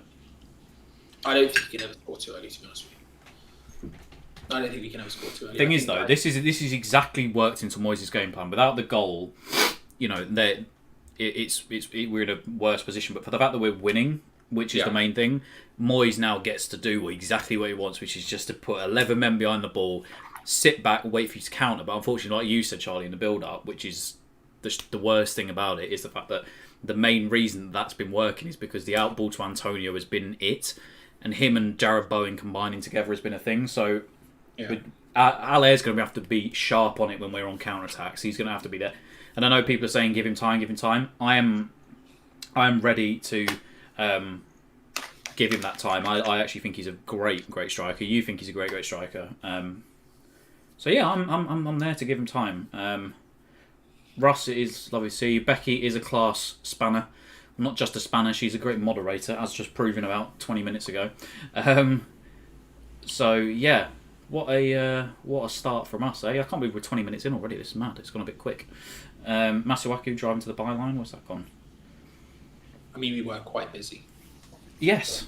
5 to 10 minutes of it. We were attacked. We were busy. Kufal whip ball across. We were busy. Lovely, Decky, lovely. Tell you what, we knock. Is that ball gone across back stick? Oh, Jarrett Bowen, way too high for him. Do you know what? Fair. That's a foul, is it not, ref, on Souček? See, I think as well, when we are countering today, this is why I'm excited potentially if he does look to bring Ben Rama on. We should be looking to get the ball in the box. We should be looking to get the ball in the box in the air at any opportunity, because Gomez has already made a mistake. That means his confidence is not good to start the game. You've got the youngster in there as well. Just chuck it up. Get Souček. Tell him when we're on the counter attack, just bomb in there. Just be the most forward of the two of you between him and Rice, which he usually is. Get him in there. Just make it difficult. Get elbows. Just make it uncomfortable for them. You know, make it uncomfortable. That's the thing you want between a youngster and a shaky Gomez, who's just had the worst start possible for him. It's all you could ask for, and that's what we've been so. The thing that's annoyed me the most about us when we play Sebastian Haller is we've not played to his strengths. Give him something to attack. I think Jarrett Bowen will do it, and I think Fornals will do that better than Yarmolenko and Anderson did last year. I don't think their service was as good as it could have been. So give him something to work for. Give him something to go after, and I think it's genuinely going to be all right for us. I think his. Yeah, I think you're right. I think when we talk about Joe Gomez and his abilities, or lack thereof, whatever you want to say, I do think he is shaky in the air, and that's not just because of now. I just think his entire thing is when the ball is on the floor. I think he's very good. It's just in the air. I've never really trusted him fully. Are they some new glasses? No, look, they're the same broken ones I've had for years. Oh, you look very suave in them today, may I say so? Thank you. Well, it's the jumper, it's the hair, it's the bit. You know what I mean? It's the flat. it's the vibe. Really quickly, Boothammer says we're going to have the Czech national team by the end of the January window. Did you see, Charlie, what Mazepust, who plays for Slavia Prague, said the other day? No. So basically, in the after the game, he basically in the Champions League had to fill in at right back. And basically, he was talking about was because of the fact that West Ham bought Kufal, and that he was blaming us because he had to basically fill in at right back for Kufal. Mane's through, that may be a penalty, is it not? I don't know what's happening there. Cresswell's done well. Back out, Henderson. Oh, it's whipped past the post. The first real chance for Liverpool there. Did look there that may have been a push into the back of Mane. We'll have to see that again back on the replay. There was ever a team who was going to get a penalty via VAR, you know it's either going to be these or Man United. Let's have a look how close was. Oh, Henderson tried to bend that round. Where's it live? Check the Discord. Check the Discord link, mate. Cresswell's done very well there. Let's have a look. Cresswell, he comes across him. It's close. It's close. He does well getting close. He's that close. If he gets that wrong, that's a pen. But he's done very well there. Who scored and what time? 4 hours 10 minutes in. Mr. Nadu. Arsenal fan circle, Man United tomorrow. Tom, you know it. Hey, this is what I spoke about with Glenn. Glenn put me on the spot. Glenn said, "Do you think Man United get decisions because they're Man United?" And I said yes. Of course you did. Give me some conspiracy theories. Let's go. Whereas I think it's nonsense, but stuff. Do you think it's nonsense? Yeah, but it's just. Have you seen how many penalties they've had? Sorry? But the state of the penalties that they do get. I just disagree. I disagree with anything like that. If you say to me like Liverpool or Man United get more VAR decisions, I'd be like, no, not really. Like, I don't think there's any biases from the ref. But I'm also the same guy who didn't care about the referees before. It's the VAR thing all over again. The season before VAR came in, and everyone was complaining about every single referee shot. I remember I was on the Burnley podcast. No, Nay Never. Really good, by the way. If you're ever looking for a Burnley podcast, well, big old shout out now, throwback. Big old Burnley podcast. Check it out. It's a great podcast. But when I was on there, I remember it was the Burnley game. It was the review of when we faced them, and I think we potentially could have had a penalty or something. What do you mean, Jeffrey? And the You can't come in my club. Have you got any ID, please? Natalie, who's the hosting that day, asked me whether I thought, I think it ended up a draw or they won by 1 goal. And she asked me whether I felt like it should have changed because we should have had a penalty. And I'm like, I don't really care. Like, the referee's decision is the referee's decision for me. I'm not that fussed. And so when it comes to VAR, it's the same thing. I don't complain about the VAR or anything else because I'm like, the decision is made. Like, life moves on. I don't ever look at Man United or Liverpool or any of the other big teams and call it bias or anything. I'm just like, it's just the way it is. I don't think Man United get any more. I don't think Man United get any more because they're Man United. I think it just is what it is, you know. ID, please.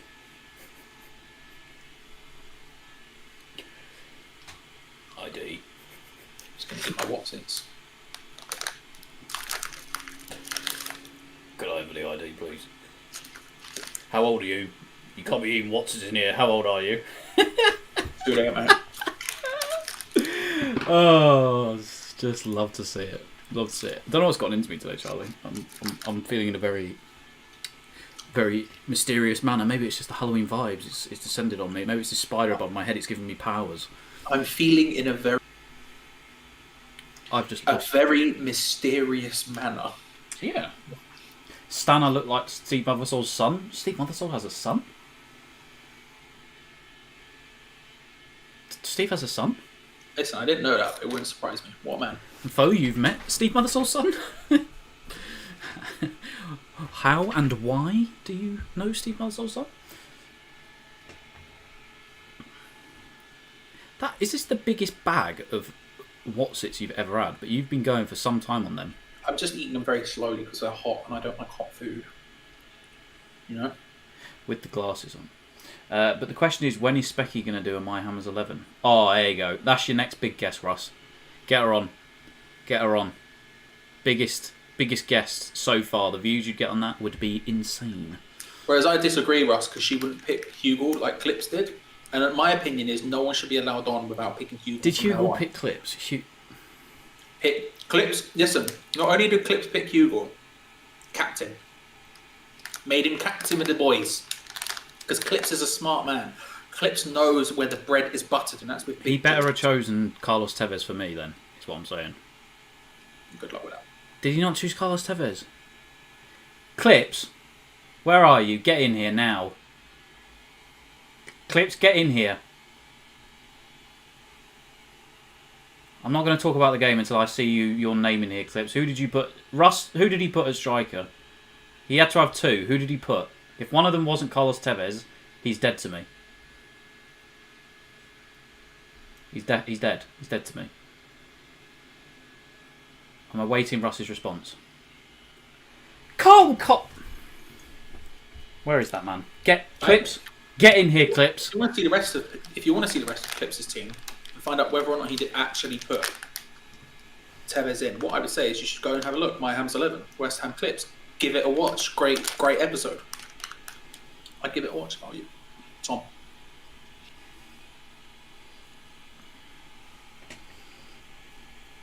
Oh God. That's what I would say. Chat will do a vote. Charlie, Tom, or me in glasses. Oof.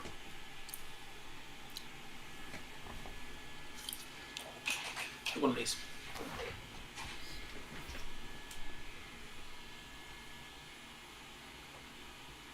There's the poses. There's the poses. There's the poses. Kevin coming in with Becky. Well, Kevin, you're wrong, and here's why.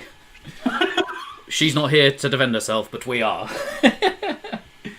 Right, Eric. Sorry, Eric, you've earned yourself a timeout, Eric, for that.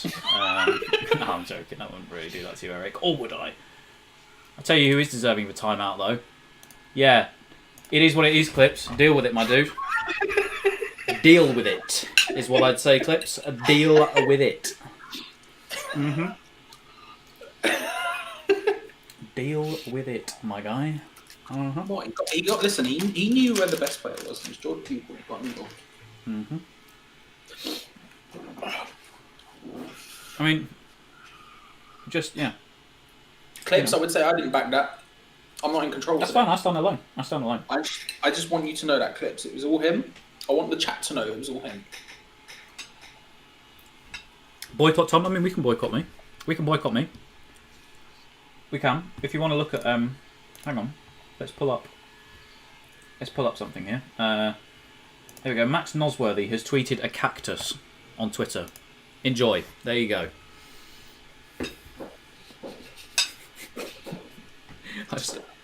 Fireworks. Let's go. We're having our own firework night in here. The people are hyped outside for the cactus. The people are hyped outside for a cactus. Game's going well. The early goal does suit us massively because it means we can just sit back and we can relax a little bit more. What I'll say about our goal... Here's a dick cactus. What I'll say is this about the goal is... I don't know because I'm watching it on my phone, so it's a very small screen. But it did look like... Was it... Tom, can you give me a confirm or deny on... Was it Cresswell on the overlap from Masuaku for the original cross in? Because if it was, love that. I don't actually know. I can't remember. I was too busy going mad with power. Okay, well, let's say it was Cresswell. Good work. Because there was one of the things I loved about Sheffield United last season was the overlapping centre backs.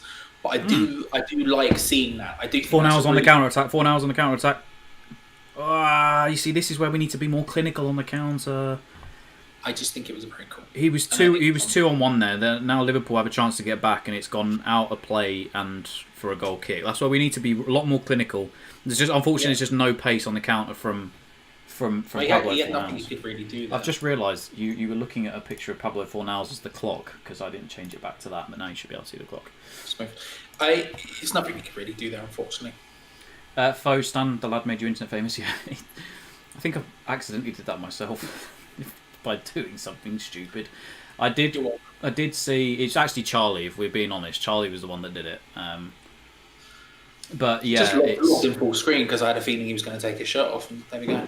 There we go. I'm just going to say... One second, as I quickly... I got to hear that. You lot didn't. It was very exciting. It was very exciting. Yeah, it's... I checked earlier when I was with Rebecca. My dad texted me and he was like, "My boss is." He texted me and my brother and was like, "My agent for whatever work because he's a contractor. He was like, his agent basically liked the video because Gio had put it on LinkedIn, but his agent didn't realise that I was his son, so he had to tell him. But all of the people that are connected with my dad on LinkedIn through his networks." Also know his agent, the bloke that liked it. I checked on LinkedIn. It's been viewed more on LinkedIn than it has on Twitter, Charlie. That's how alarming it is. It's been viewed on LinkedIn nearly 50,000 times. You're big on the business community, you know? It's just LinkedIn, of all places, Gio put it on LinkedIn, and that's where it banged the most, believe it or not. LinkedIn, who weren't happy, by the way, because apparently my celebration turned it into more like Facebook. And they told pretty much Gio to go back to Facebook with his thing. So, yeah, shout out LinkedIn, unreal. You'll have to see it. Man went viral on LinkedIn, indeed. Shout out LinkedIn. It's a whole thing. I'm gonna have to mute myself again. I need to cool down. I'm very hot under this. Sometimes Thomas just says things, and I don't think he fully appreciates what he's saying. But he does look cool, bless him. He does look cool. Yeah, the goal. Let's talk about match. The goal definitely plays into our hands very well. It's unfortunate when we hit counter attack like that with Fornals, and it is partly because Fornals has no pace, but also just in reality, he has no options there either, because it's also the people around him don't really have the pace. And so it's a shame, because I think actually if you find him someone, he can pick you out from a flipping thing. It's got nothing to do with the clinical nature or anything. It's a shame. But it does play into our hands. Like now, look how many people we have back when Liverpool are on the attack and they're passing around. And part of the way you do nullify a Jurgen Klopp team to an extent, obviously not massively, but to an extent, just give them possession. Jurgen Klopp plays gegenpress. What he wants to do is he wants to get the ball from you. He wants to pressurize the second you make a mistake or whatever, he wants 2 or 3 people pressing you, and then he wants to hit you as fast as possible. It's about having basically as few passes as possible before the shot happens. Obviously, this isn't perfect advice because they have Mane, they have Salah, they have people capable of absolute magic with football in terms, if you want to word it like that. But if you give them possession, they're nowhere near as dangerous as if you're allowing them to have free-flowing, fast passing, right? So what we saw there, the chance got created when the quick passing began to happen. But when they're just passing it around, they've not really got much. It's not Pep Guardiola. It's a very different style of attacking formation, basically. So can I just not score early, plays into our hands that way. Can I just say no? Okay. Go on. Now say it. I want to hear what you say. No. Somebody said something. It was Rebecca saying that we were both on Grinder. Disappointed, Rebecca. Disappointed. Yeah, it's only me.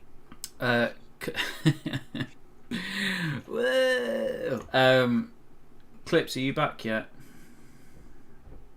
Clips, are you back yet? Well, while Tom tries to reconcile with all of the enemies he's made throughout the stream so far today. Clips, and I think what I was saying is we're seeing it into effect now.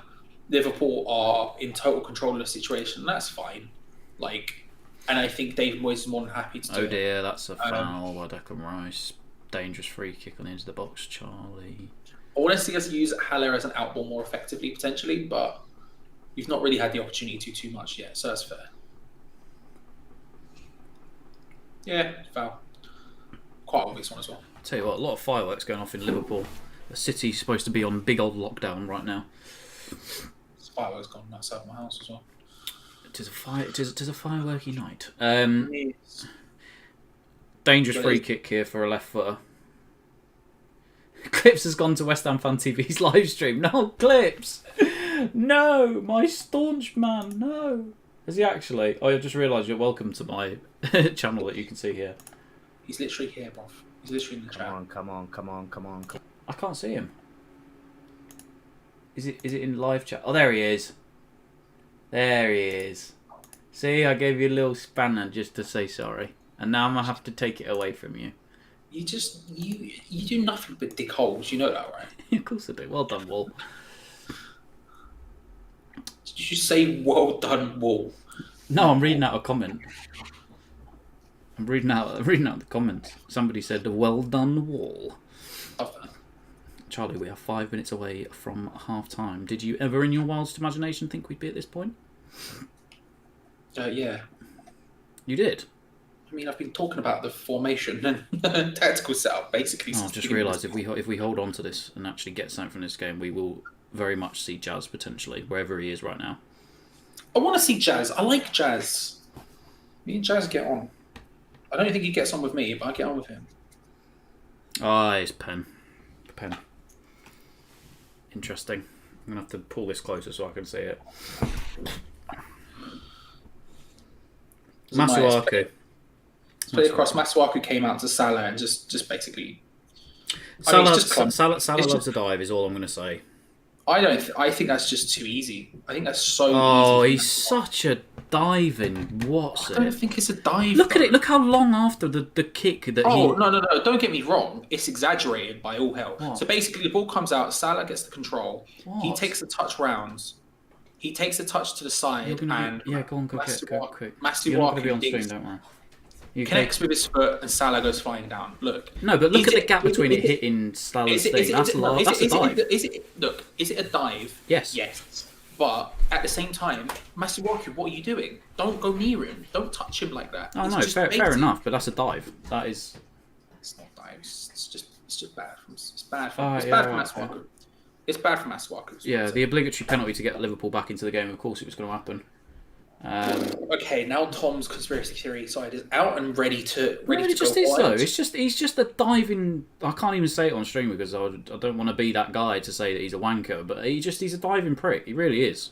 That's all it is. That for me sums him up from the difference between being a good footballer and thing. Technically, by the rules, it is a penalty, yes. But my word, he's an embarrassment of a footballer sometimes. Just when he dives. That's all I'm saying.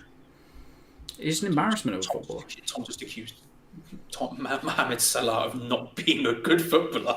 Nah, it just one of the best players of the last 3 seasons. No. But it just for me that like it it takes the edge off of him. Do you know, like it's Ronaldo. like it was the same for Ronaldo. Yeah, it ruins it for me because he's such a great footballer. He shouldn't have to dive. You have the power. You have the strength. Listen, if somebody on our team had done the same thing, I'd be calling for him to do the exact same thing. I don't disagree. What I would say is this: Masuaku is really clumsy there, and I'm not going to get angry at Salah for going down in the most OTT way possible. Oh no, of course. Because in reality, just don't go near him. No, I get that, and he should know in his head that if you do get tight to Salah, that he's going to do exactly that, which is just flop like a little bitch. But okay, stop. It's not even a case of flopping or anything else. He stuck his foot in wildly. He does make connection with Salah. Now, clearly what happens there, Salah goes, I've been touched, I need to go down, goes down. Right? There's no disputing that. What I will say is this, it's horrendous defending from Masuaku because it doesn't matter who it is. It doesn't matter if it's Salah, it doesn't matter if it's Mane, it doesn't matter if it's literally any other footballer on the planet. Don't go into that situation and stick your foot in like an absolute... Yeah, no, I get that, but I don't know. Also argue this is my conspiracy theory coming full circle here. If that's us in the same position, that's not a penalty for me. That's not David Moyes. Unreal wank pheasant usage there. That's top usage of the phrase wank pheasant. That's not a penalty if that's us. That's how strongly I believe in big clubs getting decisions. It's just true. It just is. It just is. We don't get that penalty. I'm sorry, Charlie. I love you to bits, but we don't get that penalty. We do not. But it's fine. But the point is, this is 1-1. The goal actually did go in. Sorry, I've just realised. Hang on. The penalty did go in. Mohamed Salah steps up, puts it home.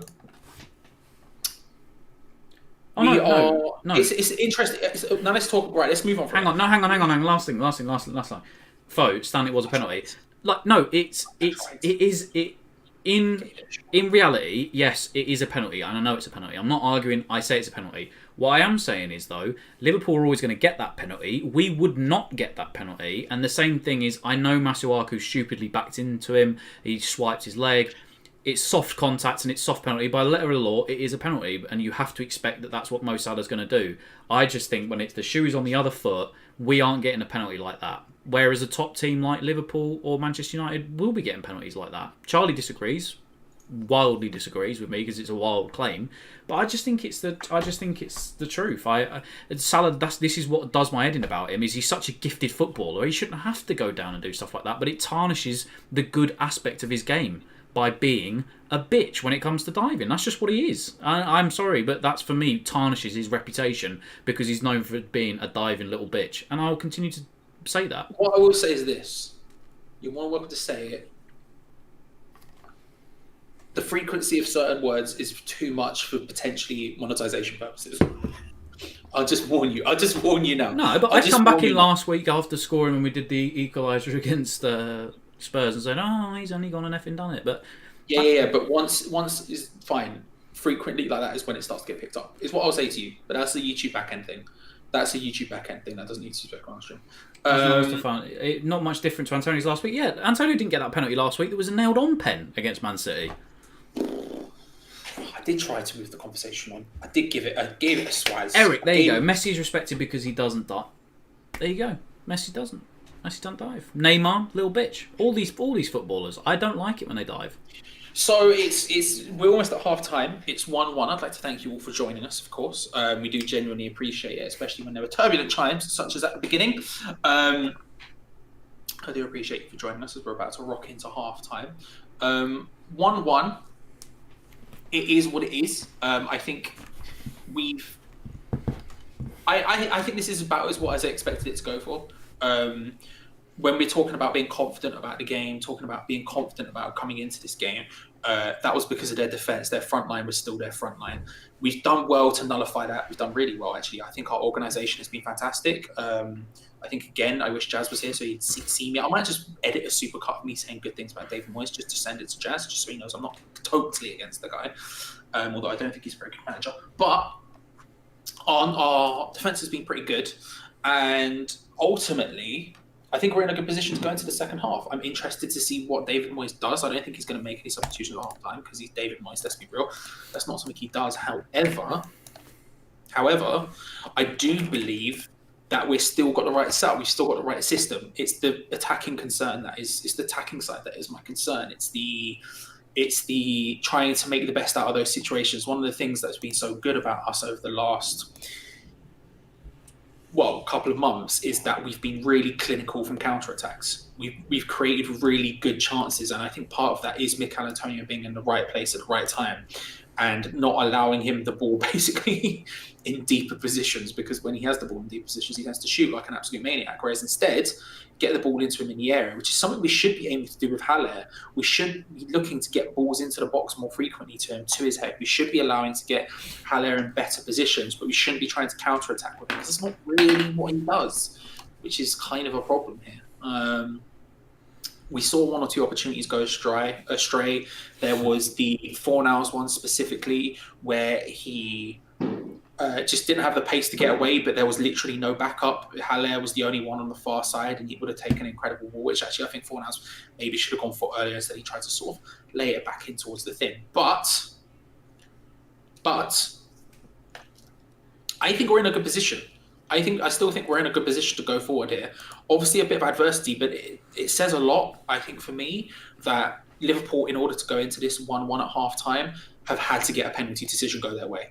I think that says a lot about actually how well we've done, how well we've set up, and potentially should give us hope going forward. And like I say, we've got a few decent players on our bench. We've got Yarmolenko, we've got Lanzini, we've got Benrahma. These are people who can come on and change games. Even Snodgrass can come in and change games with corner deliveries if we really wanted to try and get the ball on Sebastian Haller's head. That is something we could consider doing. I wouldn't do it personally, but I'm just saying there's options there. I think we're in a good position overall. Tom, how do you feel? I'll just say quickly on what Ray says there about, can you speak on media pundits backing terrible ref decisions?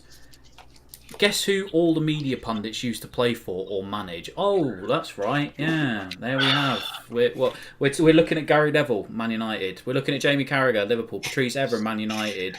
Graham Souness, Liverpool. Jamie Redknapp, Liverpool. They're all ex-Man U Liverpool. Of course they back decisions.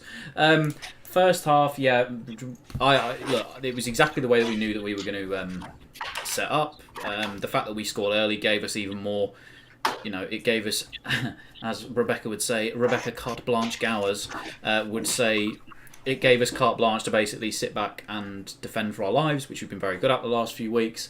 And I thought we were really impressive defensively. Unfortunately, one mistake by Masuaku. We will differ, unfortunately. I would like the stream with Thomas Smile. There you go. Hi, everyone. But like I said, it was silly from Masuaku, and it is a penalty, but it's a soft penalty.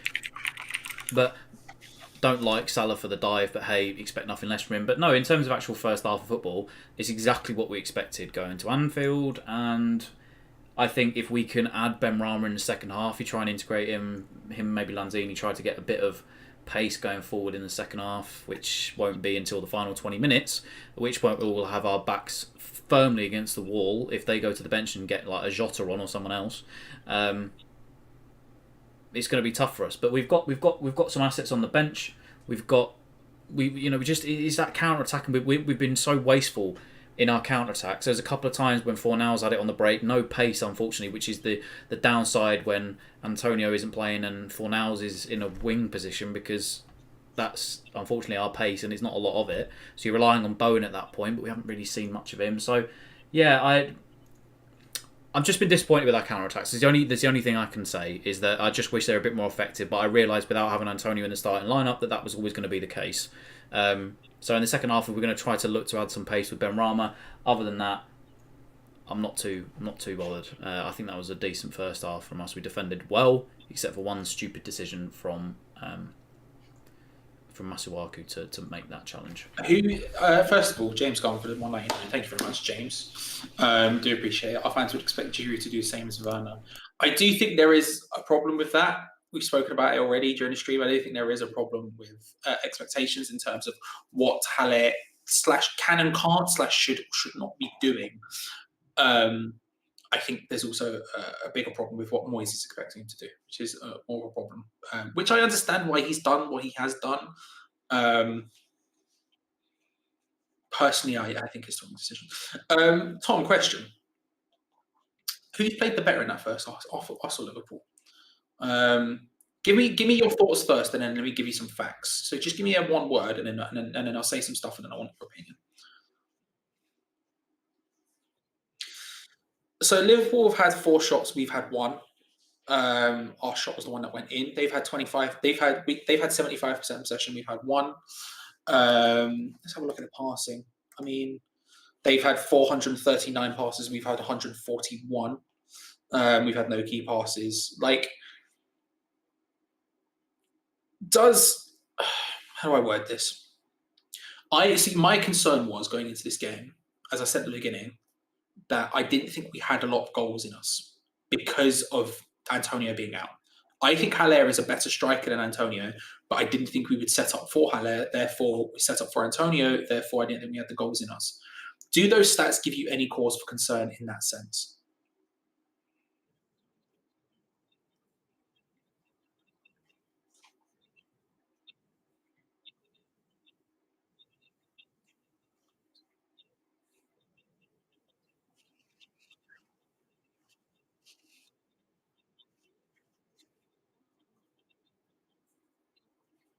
Well, it says 1 shot on target out of their 4. I think you're muted. Analytics are, at the end of the day, I'm gonna have to. You've already heard me say this.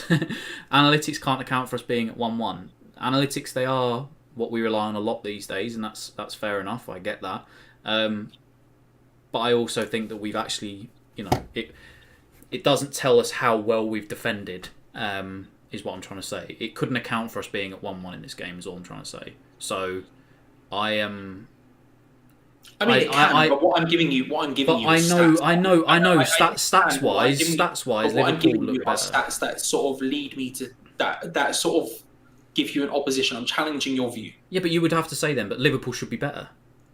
I would argue they should have been much better. They've been in control of the game, 100%, but they've not been clinical. They've not been Liverpool clinical. No, I agree. They've only had 1 shot on target. Yeah.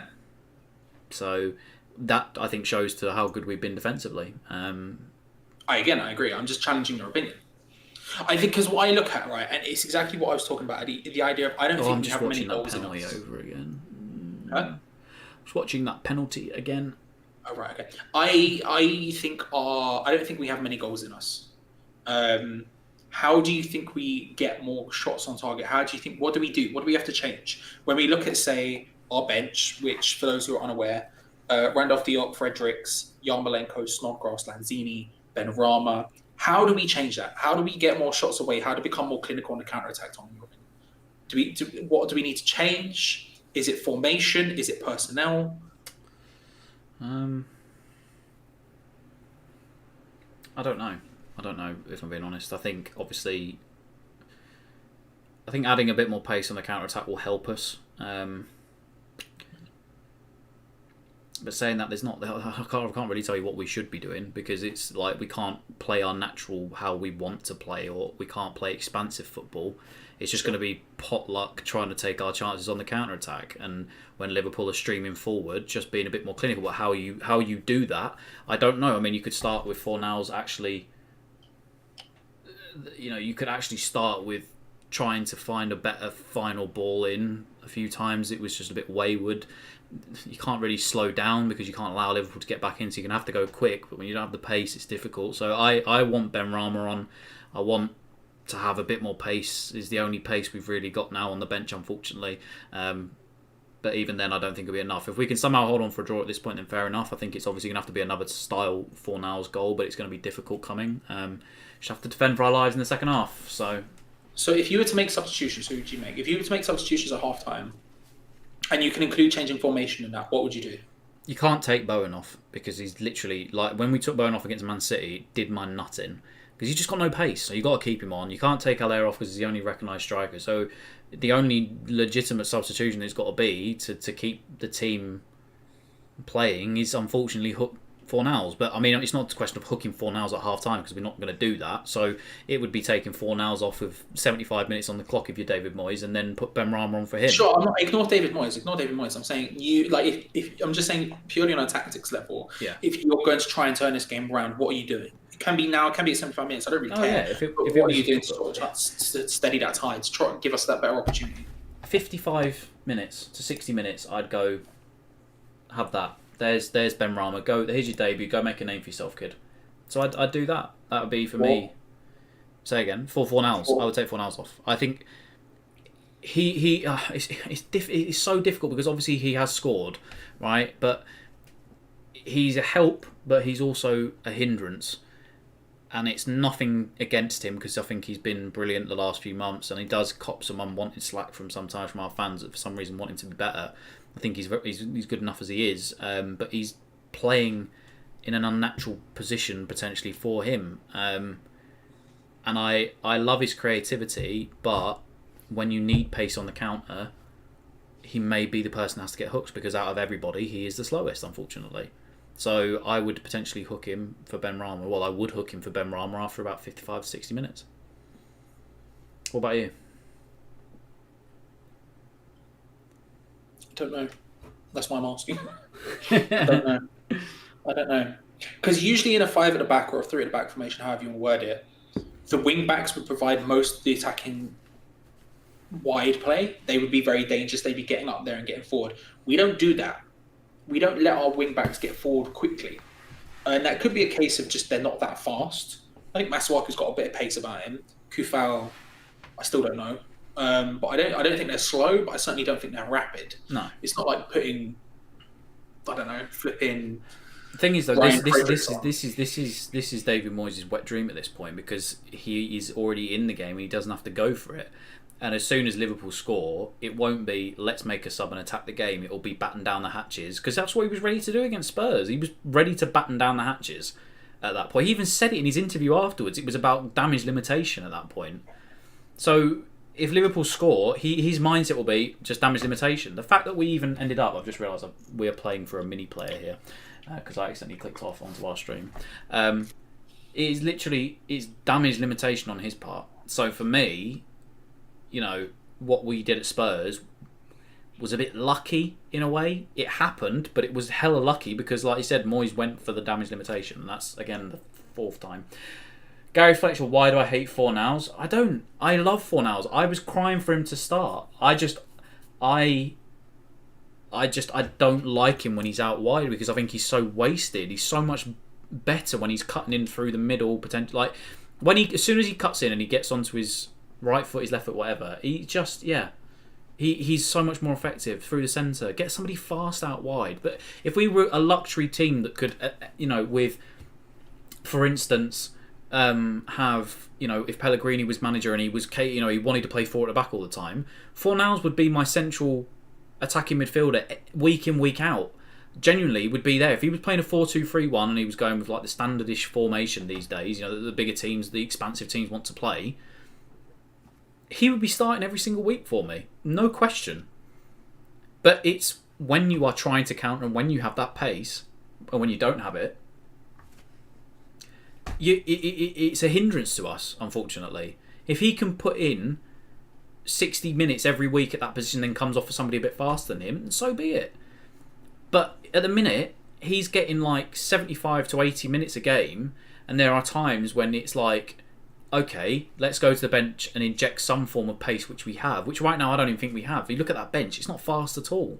Right, this is what I'm doing. Kufal off, Fredericks on, for a start. Kufal's not played bad. This is not a diss on Kufal. But I think the pace is something that you keep bringing up, and I do think that's interesting. I think it's a good point.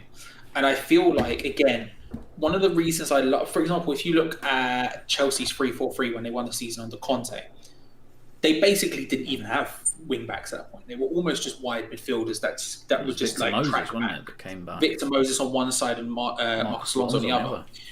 One of the beauties of that system is you can have these sort of like adaptable, like wide players. You can get really far forward and then get back. But the problem is we just don't do that enough now. That's David Moyes being a bit conservative, and that's fair enough. And against a team like Liverpool, fully understandable, right? I want the win. I think when you go for the win, what I'm doing is I'm bringing on Fredericks because I think he's faster than Kufal. Again, I don't really know how fast Kufal is. I haven't made my mind up yet. But in general, I'm like, he's not slow, but I don't see him as super fast. Get Fredericks on and and encourage him and Masuaku to get up and down the field more. Really try and do it, and then you change that front. And it's basically what Jim just said, Jim Stebbins in the chat, with the 5-2-1-2, basically going for sort of a similar formation that you did at Frankfurt. You change it so you get Fredericks on, and then you have Fornals playing just behind. Yeah. I guess it would be Owen and Haller. I'd leave Kufar. He's done nothing wrong in my opinion. I don't think he's done anything wrong. I think that boy's got such an engine on him that he's up and down anyway, even if he doesn't. But not fast enough.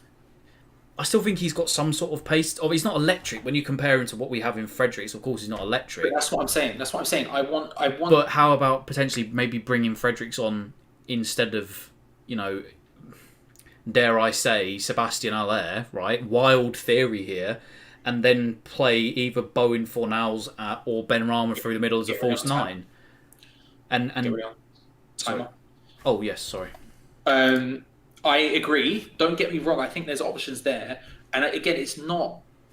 It's not a criticism of Kufau, but I also think you should be able to make substitutions even if a player's not playing badly. I don't think a substitution should be there purely to bail a player out if they're not doing well. I think you can be positive and go for it. I'm just trying to find the pace that we have on our team to inject into a game, other than just creativity. And I know Gary Fletcher just a bit further off.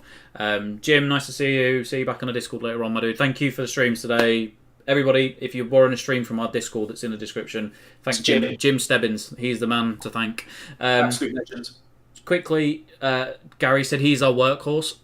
I get that, but I also think Antonio is our workhorse in attack. I think Ogbonna is our workhorse in defence, and I think Rice and Sucho are workhorse.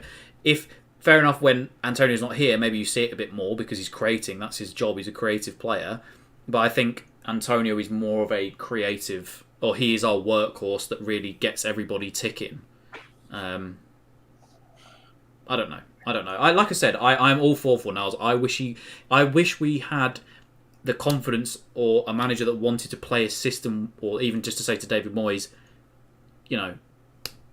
we're gonna play a 4-4-2, as I said this week, but just to be a bit more attacking. Unfortunately, he is hindered so much because of the way that Moyes' system works right now.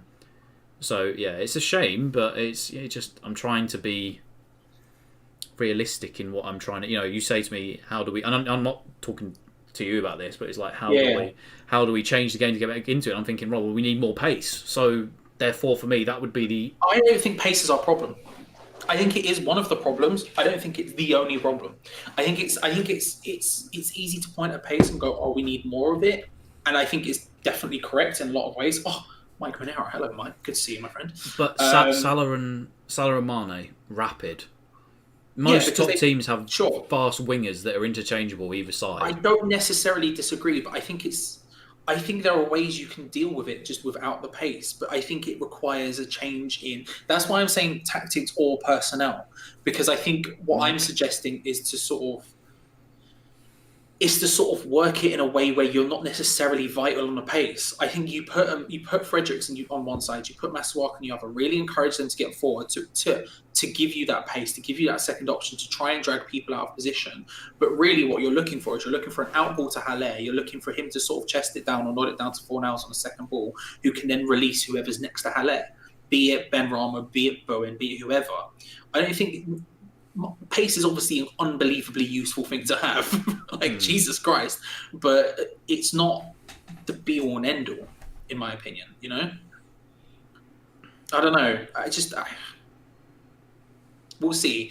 The thing is that's what I'm saying with this whole. This is the reason I'm asking, is because it's just what I've been thinking, and I just wanted to know what your opinion would be on it when I'm talking about us not having a lot of goals in us and stuff like that, and.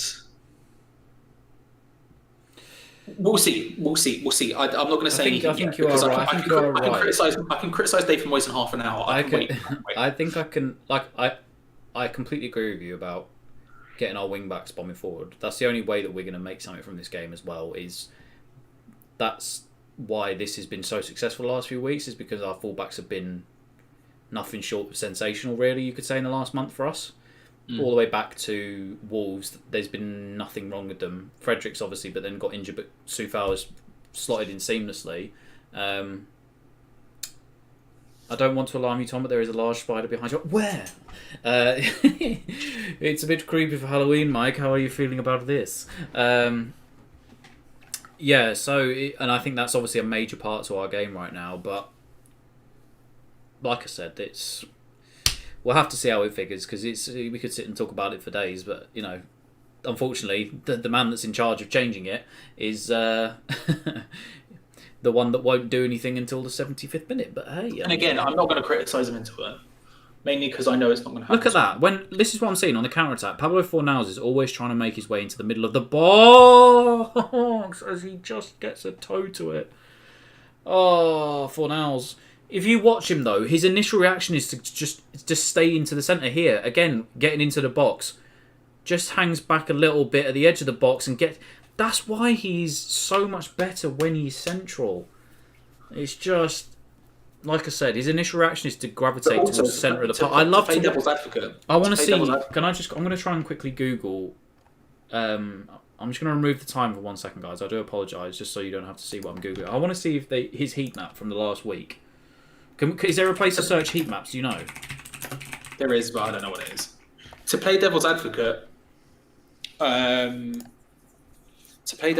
can look it up on who scored, actually.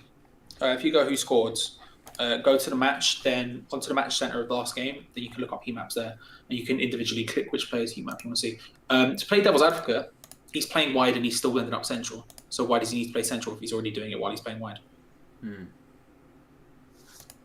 Just a thought. I don't know if I believe that, but I'm just putting it out there as a thing, Okay, so Eric, you'll get a picture of Vestergaard from Southampton. Whew. So, wait, hang on a minute. So I'm looking here at a heat map of just. Oh wait, okay. Oh yeah, I understand now. I understand what I have to do. I have to unselect all of them. There we go. You can probably unselect the teams from the top as well and then just select. Yeah, I've got it here. I'm looking at it. That's interesting for me. Looking at that. Hang on, I'm trying to. Eric knows. He's big. He's like Thor. He's bloody massive. Throw me about whenever he wants. Patrick. Yes, Eric. Come on, Eric knows. Big Patrick at the back. Absolute giant of a man. 6'11" Italian sensation, Patrick. So obviously his heat map is down the left, but I'd argue that most of his heat mapping, looking at this, is more central. Okay, I mean the heat map is the heat map. Hang on, no, but I'm trying to say like he naturally wants to gravitate towards. We don't want that, Tom. Oops. Let's just leave that then. But you see what I mean, like his heat. What I would say is look at his heat map from today. Is one I would encourage you to look at. Yeah, that's what I'm going to do. Do they do like live heat maps as well? Yep. David Moyes, I'll be waiting for Salah in the parking lot with a brick bat. Bloody hell. It's just a lot. It's a lot. I just give him a disapproving look as he walks off the pitch. Just one of these. Just one of them. Just one of them quick ones. Just up. One of them. It's a good opportunity. No.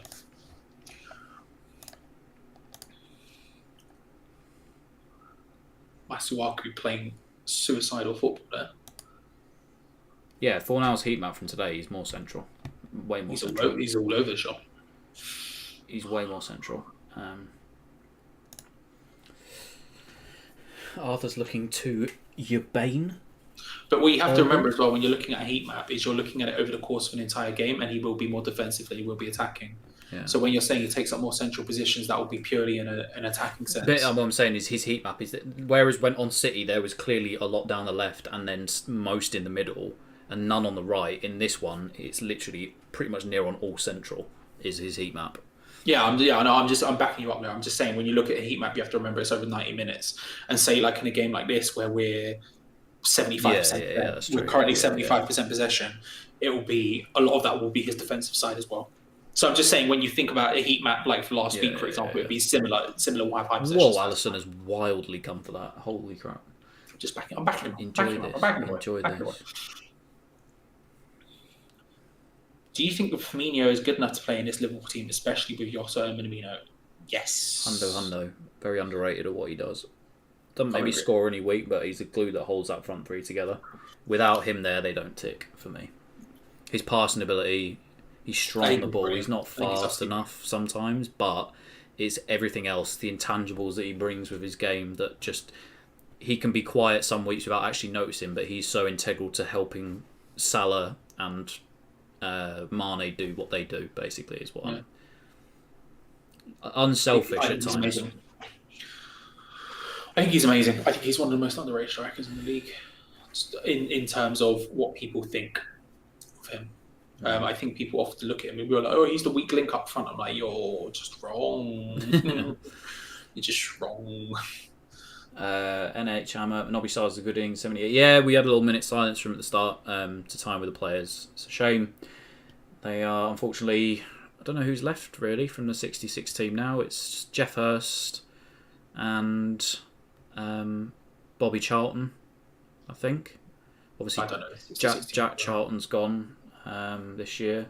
Did he go this year? I'm pretty sure he did go this year, didn't he, Jack Charlton? Nobby Stars is gone. Bobby, of course. Ruston. Sad times.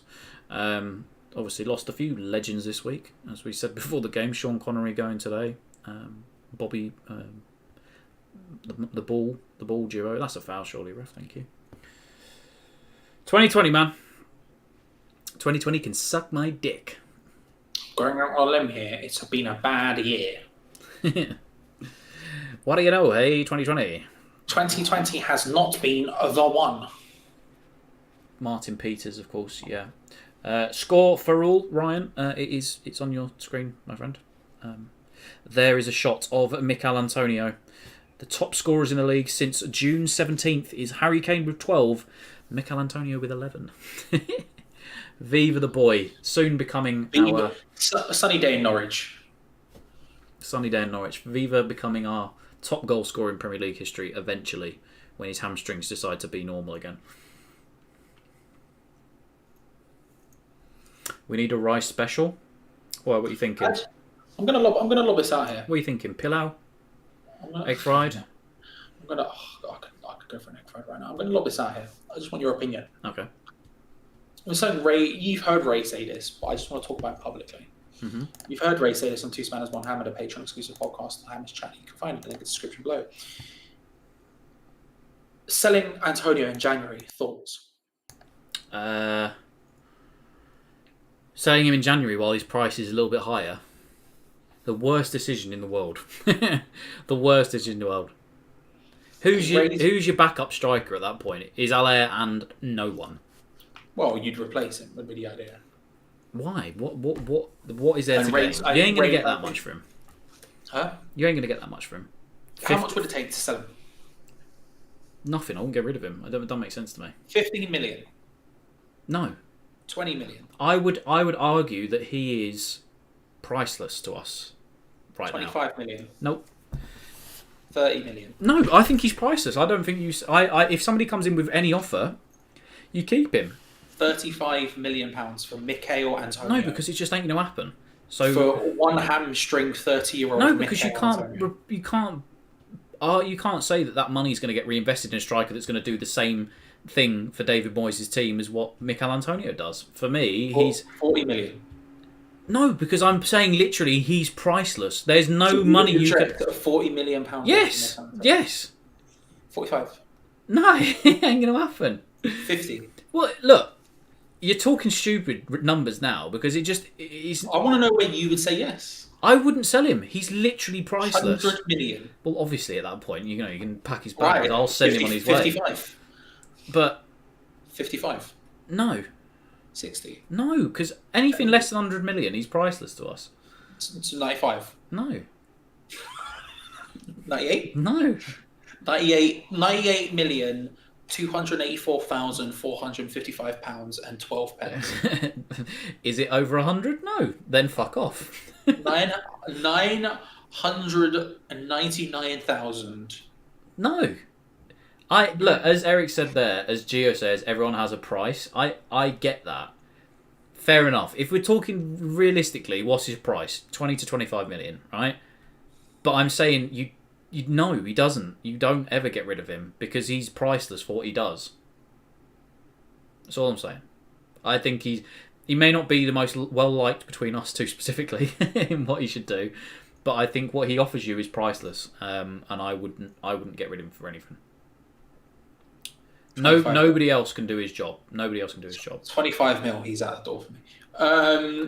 Sorry. Thank you very much. Foe, thank you. Hang on. He's saying that you're I'm smoking. well, you're high. One of them two. You know, I just wanted to ask you a question because I do think it is an interesting thing. We've been talking about it quite a few times. Can I quickly say if when the news is happening, can somebody just let us know if we're off into lockdown potentially or not? I mean, we're going into lockdown. I'm telling you now. Oh no, I just want it confirmed. That's all. Like every major source has said it's happening, so it's happening. Ben, my brother IRL, love you, bro. My brother IRL. Shut up. You're right, Ben. Good to see you. I mean, Ben, I'm going to need you to change your name on YouTube because you're legitimately now ruining my actual name, my SEO name for my YouTube channel. No, well, fuck you. Sorry, but screw you. Solid work, Ben. Do you think Declan Rice will go to Chelsea in the future? 100%. I think he's leaving next summer. I don't know who to. It'd be front runners in my mind are Chelsea and Man United. I don't know. It wouldn't surprise me if he went somewhere else. I don't think it's purely a Chelsea thing. I think the Chelsea connection just makes sense, obviously, but I don't think it's the only thing in the world.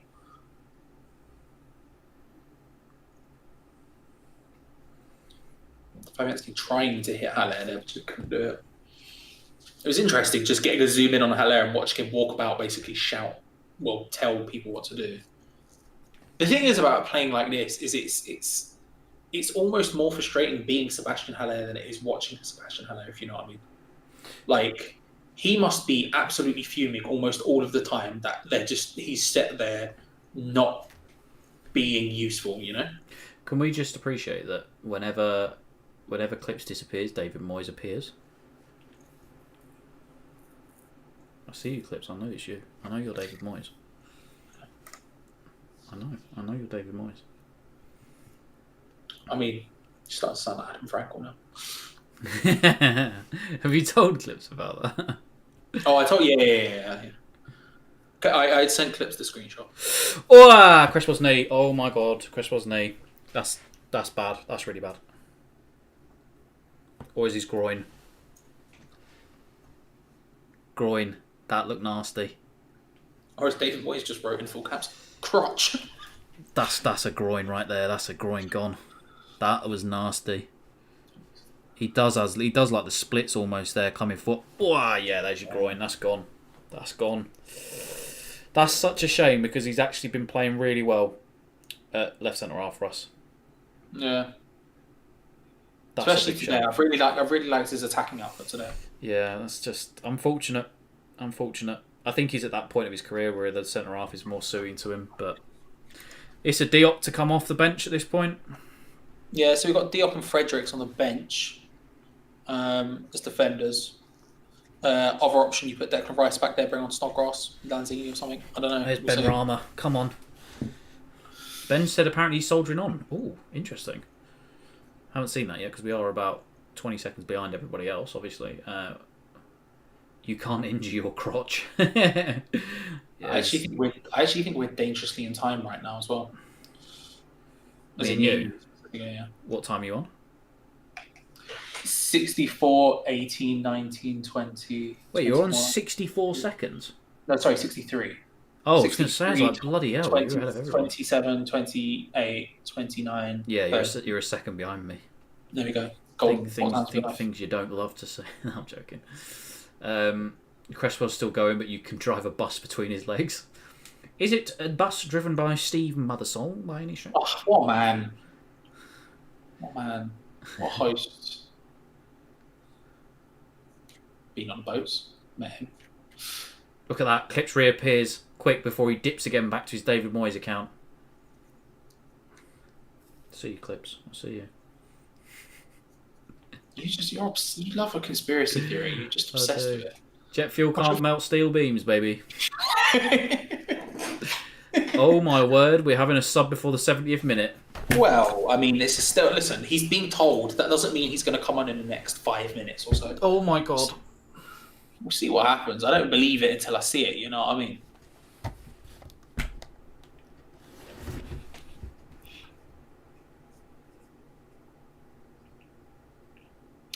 Adrian Whitfield, has Haller done enough to start next week? I don't think he's got a choice. Who's going to play? Antonio's not going to be fit, is he? Well, we don't know. He might be. Might not be.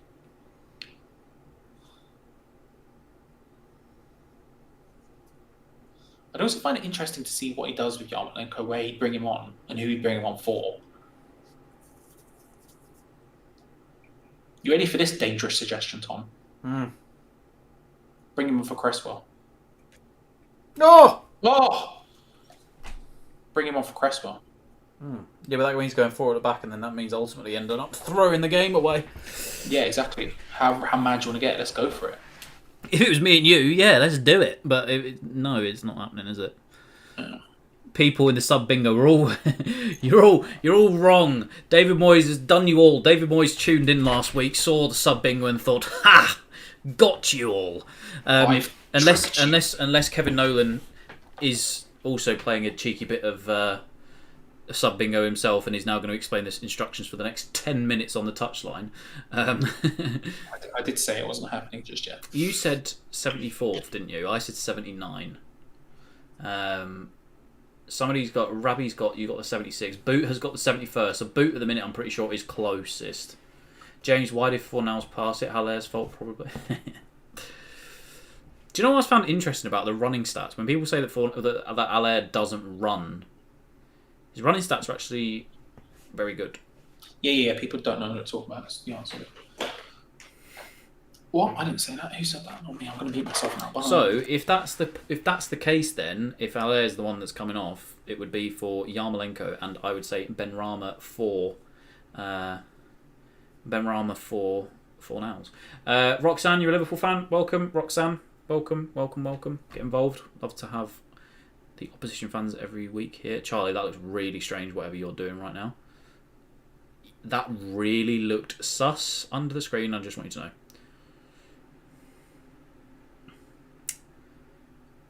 Oh, there's some big cream rubbish.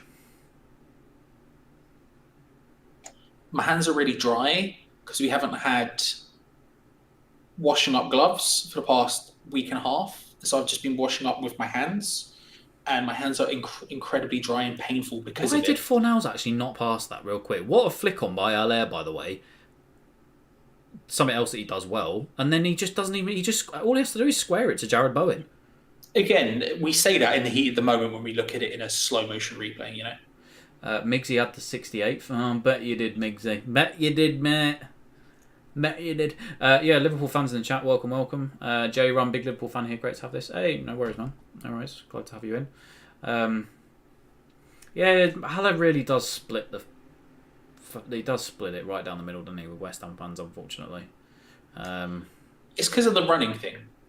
People think he don't run. But it's when they're comparing him to Mikel Antonio, unfortunately. I just, yeah. No comment. I'm going to anger people. I think I've done enough of that today. Wally had 69 minutes. Of course he did. Wally because I remember I read it out and I said nice, so he definitely did have 69 minutes. Wally also wants it because if Wally was in charge of this team, we'd be having 3 Ryan Fredericks substitutions coming on at the same time. I mean, we were joking, I was joking and saying, "Oh, bring Ryan Fredericks on up front." Wally would do it. Whereas I actually just wanted him to come on at wing back, but you know, it's Wally's like, "No, you come and you are the striker." Hello, Fredericks. I shall call you Tesco. Hello, Ryan. I shall call you Tesco. Does anybody remember that? Start of the 69th minute, about to scare you boys. Oh, Yep, you're damn right I did. Oh, Fabianski, get back in goal! What are you doing? Good lord, man. What are you going, man? Good lord. Good lord, man. Get back and go. Oh, Venturing dear. out of the area like Oh, no. such. Stay in your goal. Liverpool are at the edge of the area, camped at this point. By the way, when is the next cup match? Not till January. I don't think that's usually when the cups start. It's like New Year's Day or the day after New Year's Day. January 1st to January 2nd. That's usually when the FA Cup starts. Good lord, Fabianski. Get back in your goal. Good lord. Stay in your Good area. lord. Venturing outside the 18 Definitely yard didn't box just like fart that. with my Stay. mic on. Ah, dear. Goal aside for Asvin Shite. Get Ben Rama on. Yeah, get him on now. There we go. Liverpool chucking their subs on. Diogo Jota, who is slightly in form, had a goal midweek. And Xherdan Shaqiri, the man with the biggest calves in the world. Actually, to be fair, Jack Grealish should probably take them. Oh, Craig Dawson. I forgot all about Craig. Where is he? Is he on the bench? No. Oh. Trust me, I checked. Big Craig, yes. The stream to. can't wait to see when he starts. When big Craig Dawson. when he gets his opportunity, it's gonna be wild. It's gonna be absolutely wild. But I actually think that's a really good substitution from Liverpool. I mean, Jota is what it is, but I think actually low-key, Shaqiri is the better sub there, just because my man shoots from range, and given how we're defending, a shot from range is what Liverpool are going to need right now. Okay, so Yarmolenko actually, I was joking that Yarmolenko was going to be sat and tactically spoken to for 10 minutes. He's now been being tactically... Yeah, but he's been tactically spoken to now for 6 minutes. Can we just... 6 minutes? When you were like, stop coming on, I said, no, it's not until he's on the pitch. I don't believe you. That conversation with Kevin Nolan took place in the 65th minute. The 65th minute? Yeah. Good Lord, Kevin, what have you got to do that takes that long? It's like, look, what I really need you to do is just stay there, just stand. Bro, I called it. Roberto Carlos' biggest calf muscles. Have you seen Jack Grealish's? Oh, bro, no, we're talking about Roberto Carlos. His thighs were unreal. They were massive. First you're rubbing cream on your hands, and now you're talking about a man's thigh. I'm going to need more cream in a second. That is wild. I'll tell you what. I used to have when I was. No, I'm not going to tell that story. Yeah, I am. When I was an accountant, I used to have 2 screens, and one of the desktop backgrounds of one of them was literally just a picture of Roberto Carlos in Brazil training, lounging with his legs up like that, and his thighs were just there. And I was like, oh man.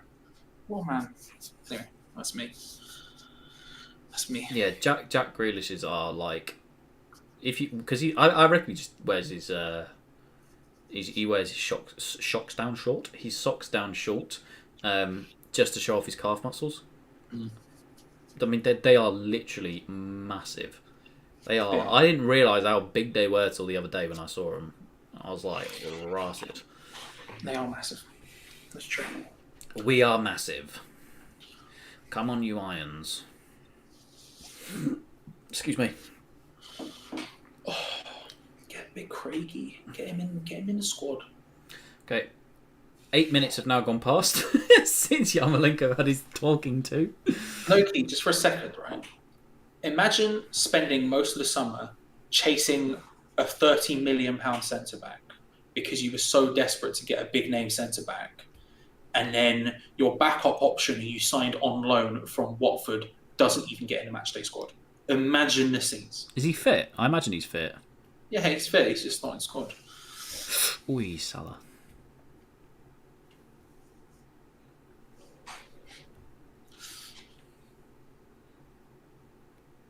How do you feel right now, Vladimir? I don't really know. 20 minutes sort of with stoppage time to go. Are we making the sub yet? Are we making it? I think we are. Hey, Here Yarmolenko's on. comes. Big Andre. Who did he come off for? Haller. Yarmolenko for like 50 something, but that is the 74th minute. So congratulations. Dab. I'm just a genius.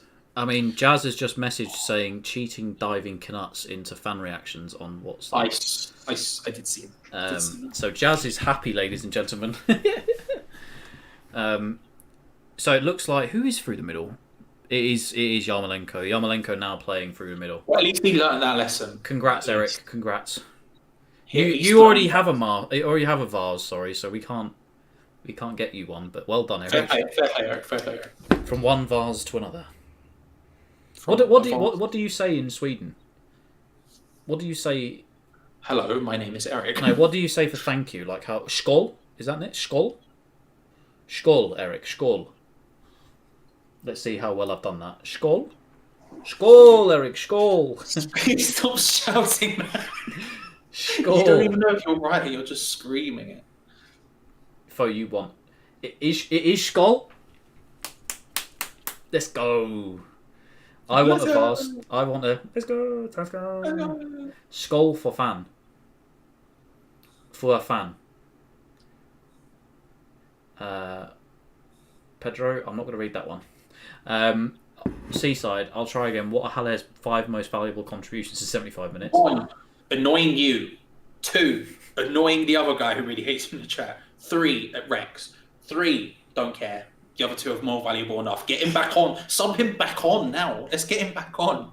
Let's sub off Bowen for him. Let's get him back on the pitch. Stephen Jones, Tom Only, Roger Hunt, George Cohen, Bobby Charlton, Jeff Hurst left from the England 66 final team. Wow. I was confused at when I say not confused. I was shocked because obviously Gordon Banks went, didn't he, last year or whatnot. It's a sad time. Sad time in the world right now. Who's this on the edge of the box? Okay, squeaky bum time coming now.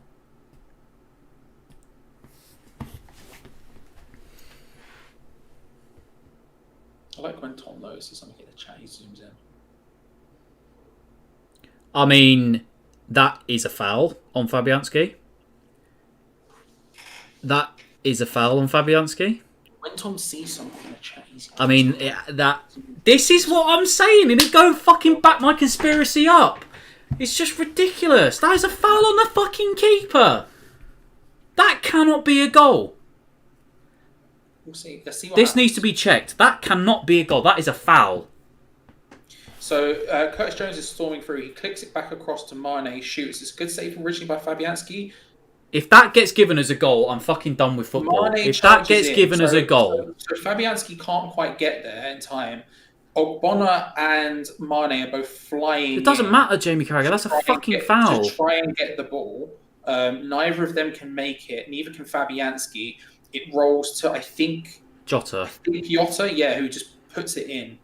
That is a foul. If that's given as a foul, that is an utter joke. That is an utter joke if that's given as a goal. That is a foul. So currently the VAR is looking at whether or not Mane gets a touch. But he doesn't. He got this is the problem. This is the problem. It's dangerous play 1 and 2. Jamie Carragher has just said, I don't think the goalkeeper's going to get back up to get it. That's not the point. The guy was just fouled. I want to say Mane does get a touch, but I can't really tell because the phone. That is dangerous play. He doesn't actually. Ogbonna's the one who gets the touch, I believe. We'll That's see. dangerous. It'll be interested to see whether or not this is given. It's being replayed a lot, which means they're not sure entirely yet either. I'll tell you what, how close his foot is to Fabianski's head there as well. I'd give him a red card while I'm at it. That's a foul. Give him a red card. We'll see what happens. We'll see what happens whether or not this is counted. Let's have a look. VAR. He's going to the monitor. He's going to the monitor. I swear, I'm not looking at the chat because I don't actually want to know the outcome of this, but if this is given as a goal, this is an absolute joke. An absolute joke.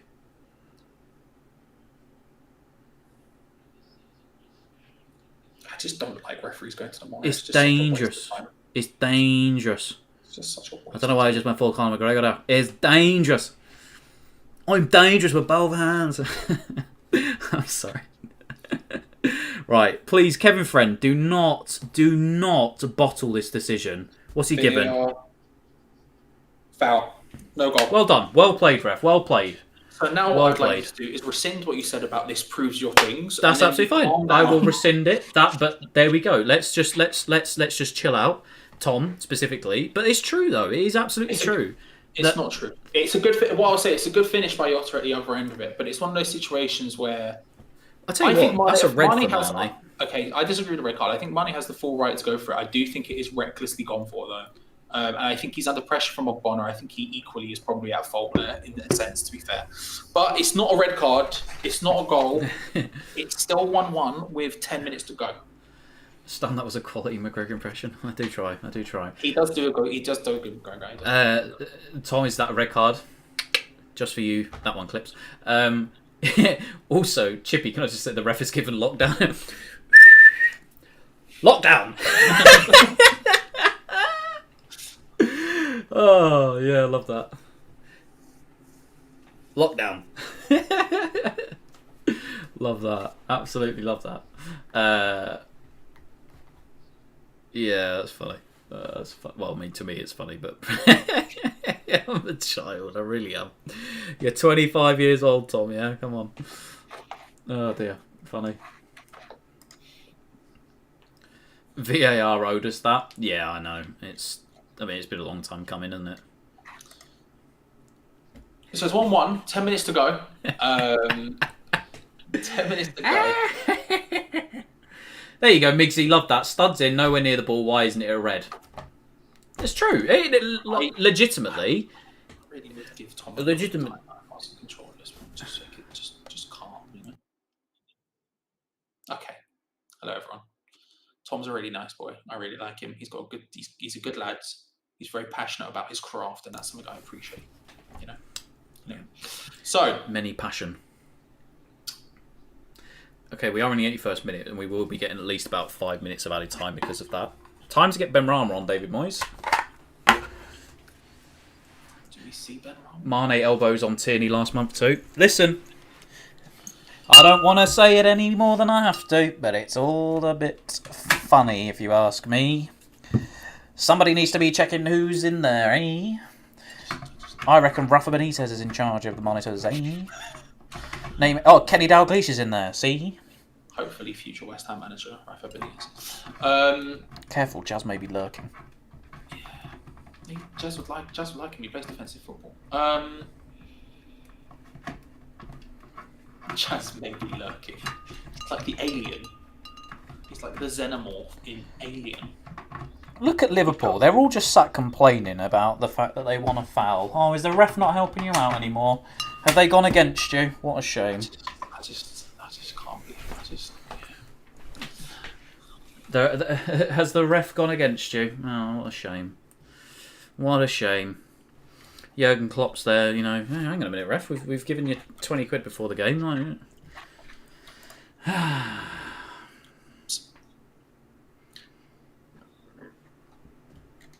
Boris Johnson announces 4-week national COVID lockdown in England. There you go. Come on, you lockdown. Mate, you hyped to be clapping on Thursday nights again?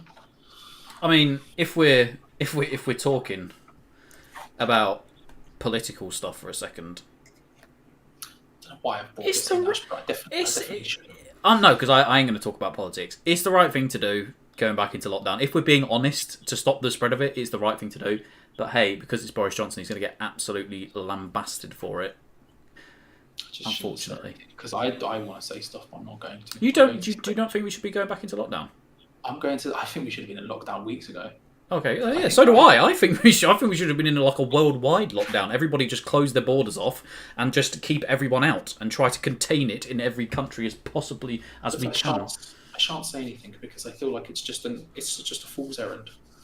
It's just a fool's errand talking about it on this platform. Get your hands off of him, Ogbonna. Oh, I'll tell you what, there's one man who's not given away a calamitous penalty for the last however many years. Such a Oh, Mane, that is an unbelievable turn. Unbelievable turn there for Mane. Just unbelievable. Just so overrated. It's a good ball. Come on, boys, dig in. Oh no. Mane's getting very tricksy. Oh, so's Wijnaldum. Liverpool just camped at this point. Look how many... We've actually got 8 men in our own box.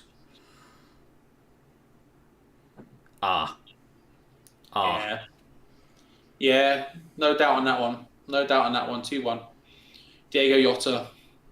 Diogo, sorry. Diogo Jota with a goal. He gets that one there. Easy enough. Easy as pie. We were camped. We were trying to defend for our lives, and then it happened. Who was it with the? So is that Mane? Controls it out, plays it out to Trent Alexander-Arnold on the right hand side. Looks to try and get a crossing, cuts inside. We're well compact at this point, but this is what I was trying to say before.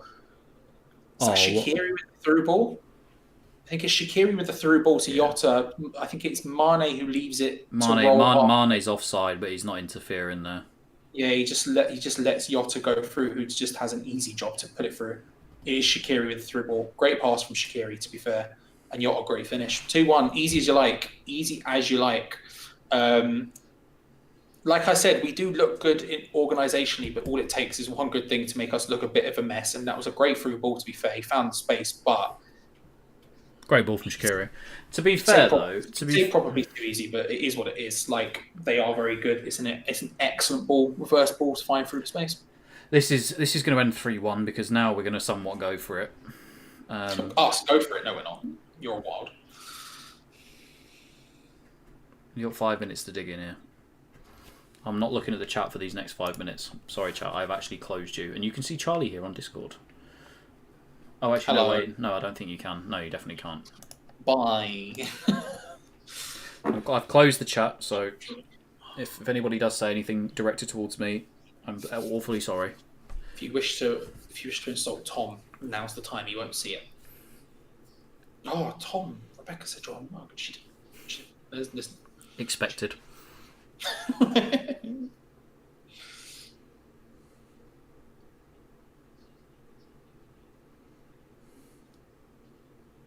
We'll see.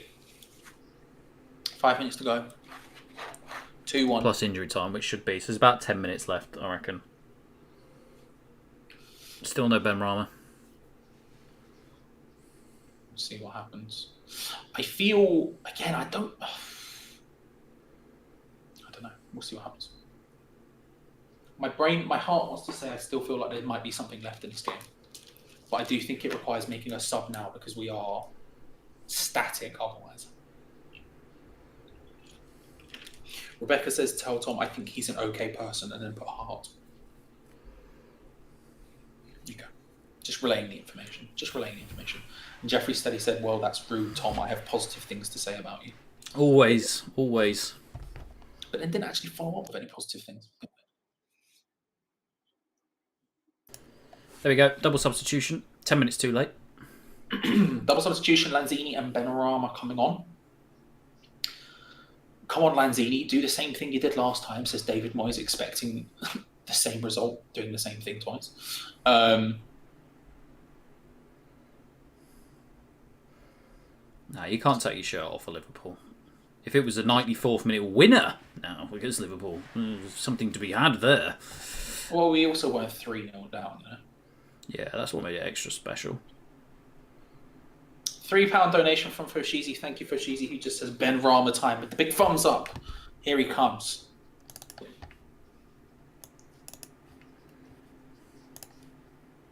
Yeah, I love that. David Moyes, they said on commentary, has to twist, not stick.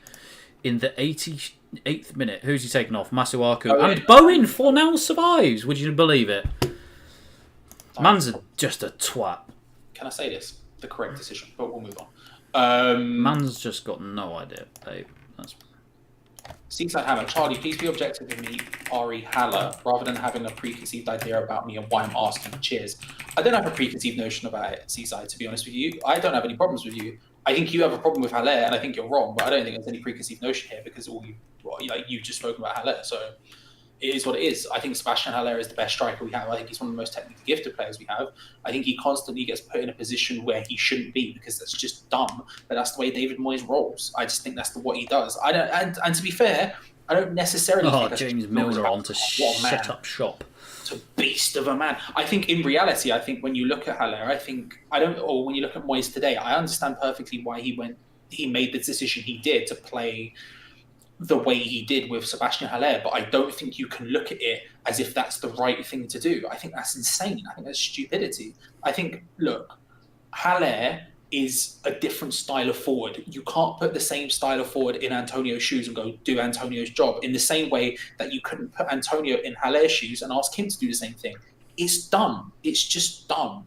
So when you're talking about be honest about Haller, that's my honest opinion. I think we've got such a good striker just sitting there, and I think we're being completely wasteful with him.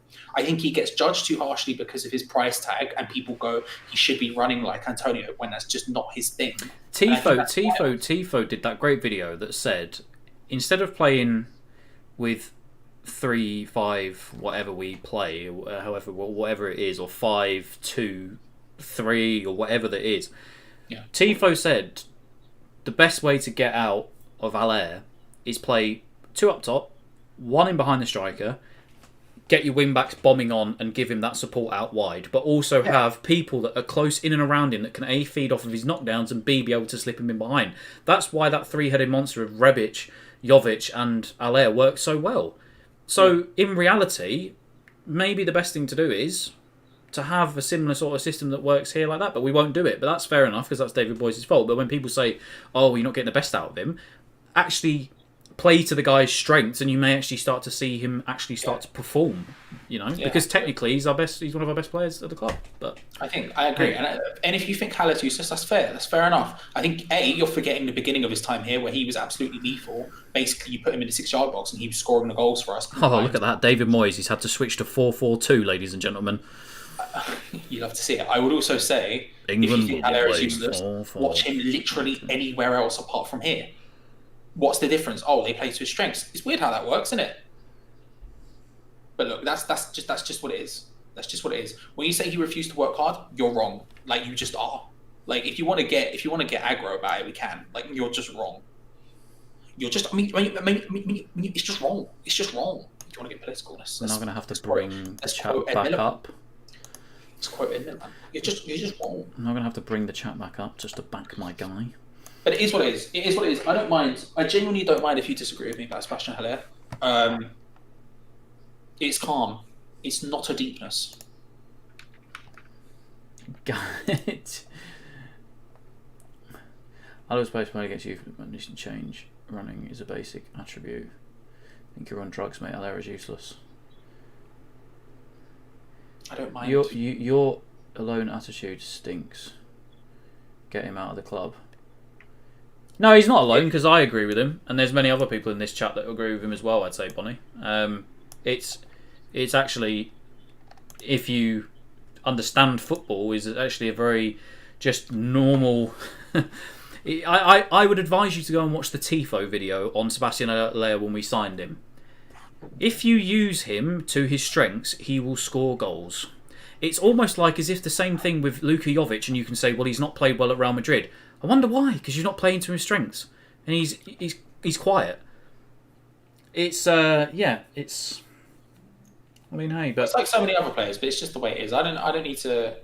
I'm fine. But notwithstanding that, surely he would be able to make a better contribution than he did today. What do you want from him? He's playing in a system with David Moyes where it's like negligent to even get the ball to your bloody striker. Like, what do you expect him to do other than knock down the ball a few times and just try to be in and around the area? He's going to get swamped most of the game. How much possession have they had? 75%? What else do you want him to fucking do? It's a misuse of the striker. It's not a misuse. It's not him playing bad. It's legitimately 73.6% possession now. Like, what do you want him to do? Like, legitimately, what do you want him to do? Wally with the $19.99. I mean, we can say, like, oh, well, you know, Aston Villa beat them 7-1. But fair enough. Wally, that's incredible. Thank you so much. But the thing is that Aston Villa beat them 7-1, yes, but they also played 4 at the back. If you had supported in around Haller and it wasn't just, oh, we're going to have to hoof it long and try and counter-attack now, it just doesn't... What do you expect him to do? Like... It ain't happening. It ain't happening. Run, challenge, smash the defenders, look interested, break a sweat. Yeah, but again, if you look at the analytics, right, and you break it down, he will have been one of the more hard-working people on the pitch today. Do you remember who was the manager when we signed him? Manuel Pellegrini. Did we want him? Was he the first choice? No, it was Maxi Gomez. You're looking at a second choice striker for someone else who's not even this manager. Again, and I'm not even necessarily blaming David Moyes in this situation, although I think he could I think he'd But do what well did to Pellegrini adjust have from him in the first 6 months that he was in charge? He was scoring goals until he got injured. Like he was off to a good start because he was playing with people in and around him that were at least trying to get him the ball. You're playing against a team that have just had 75% possession at home. He's isolated for the entire... What in the fucking hell do you... I'm sorry for swearing, right? But what in the absolute shit do you want him to do? He's not a mobile fast striker that's going to be able to do, different things and all this kind of stuff. Sunday League players can do that. Yeah, well, do you know what, Bonningham? I respect your opinion and all that, but I just think it's... You're a little bit daft if you think that you expect anything more than him today. If Antonio had done the exact same thing today, right, and not scored a goal, you wouldn't be sat here saying that about him. You wouldn't be sat here saying it. But I don't know what fans want to expect of him when he's having to come up against that every single week, and that's the way that David Moyes wants to play. So first of all, $19.99 from Wally. Thank you so much, Wally. Rebecca, great job, Tom and Charlie, hardest working duo on West Ham YouTube. Thanks. We would never claim that, but no, but we would never claim that. Thank you, Wally. We do appreciate it. Rebecca with 20 says, I back Charlie all day. Rebecca, you're too kind, and I'm going to have a word with you about this, but I do genuinely appreciate it. Thank you very much. Thank you very much. Again, I just want to say, I don't have any problems. He does not suit our system. Then you would be right in saying that he doesn't suit our system. But what you would be wrong in saying is that he's crap today and his work ethic and his work... Look at the manager. That's the manager that's done that. That's the manager's tactics. He's going to be set up to be isolated. What more do you expect from that? If he doesn't suit our style of play, then A, we sell him, or you play to his style of play. If you're going to do what you did today, then no fucking shit is he going to have a bad game.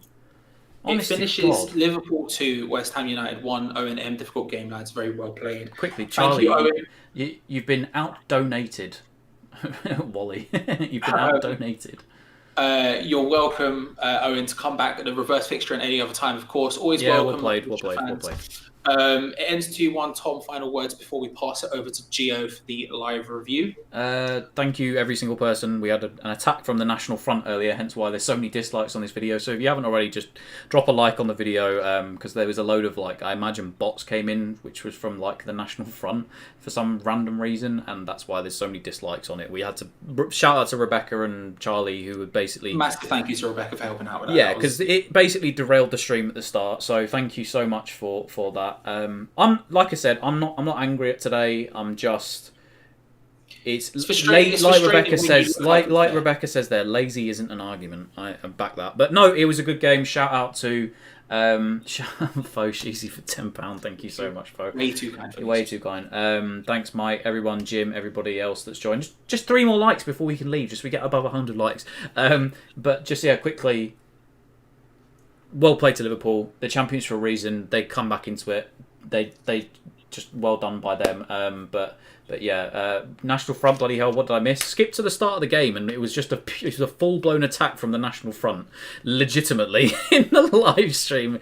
It was the wildest thing.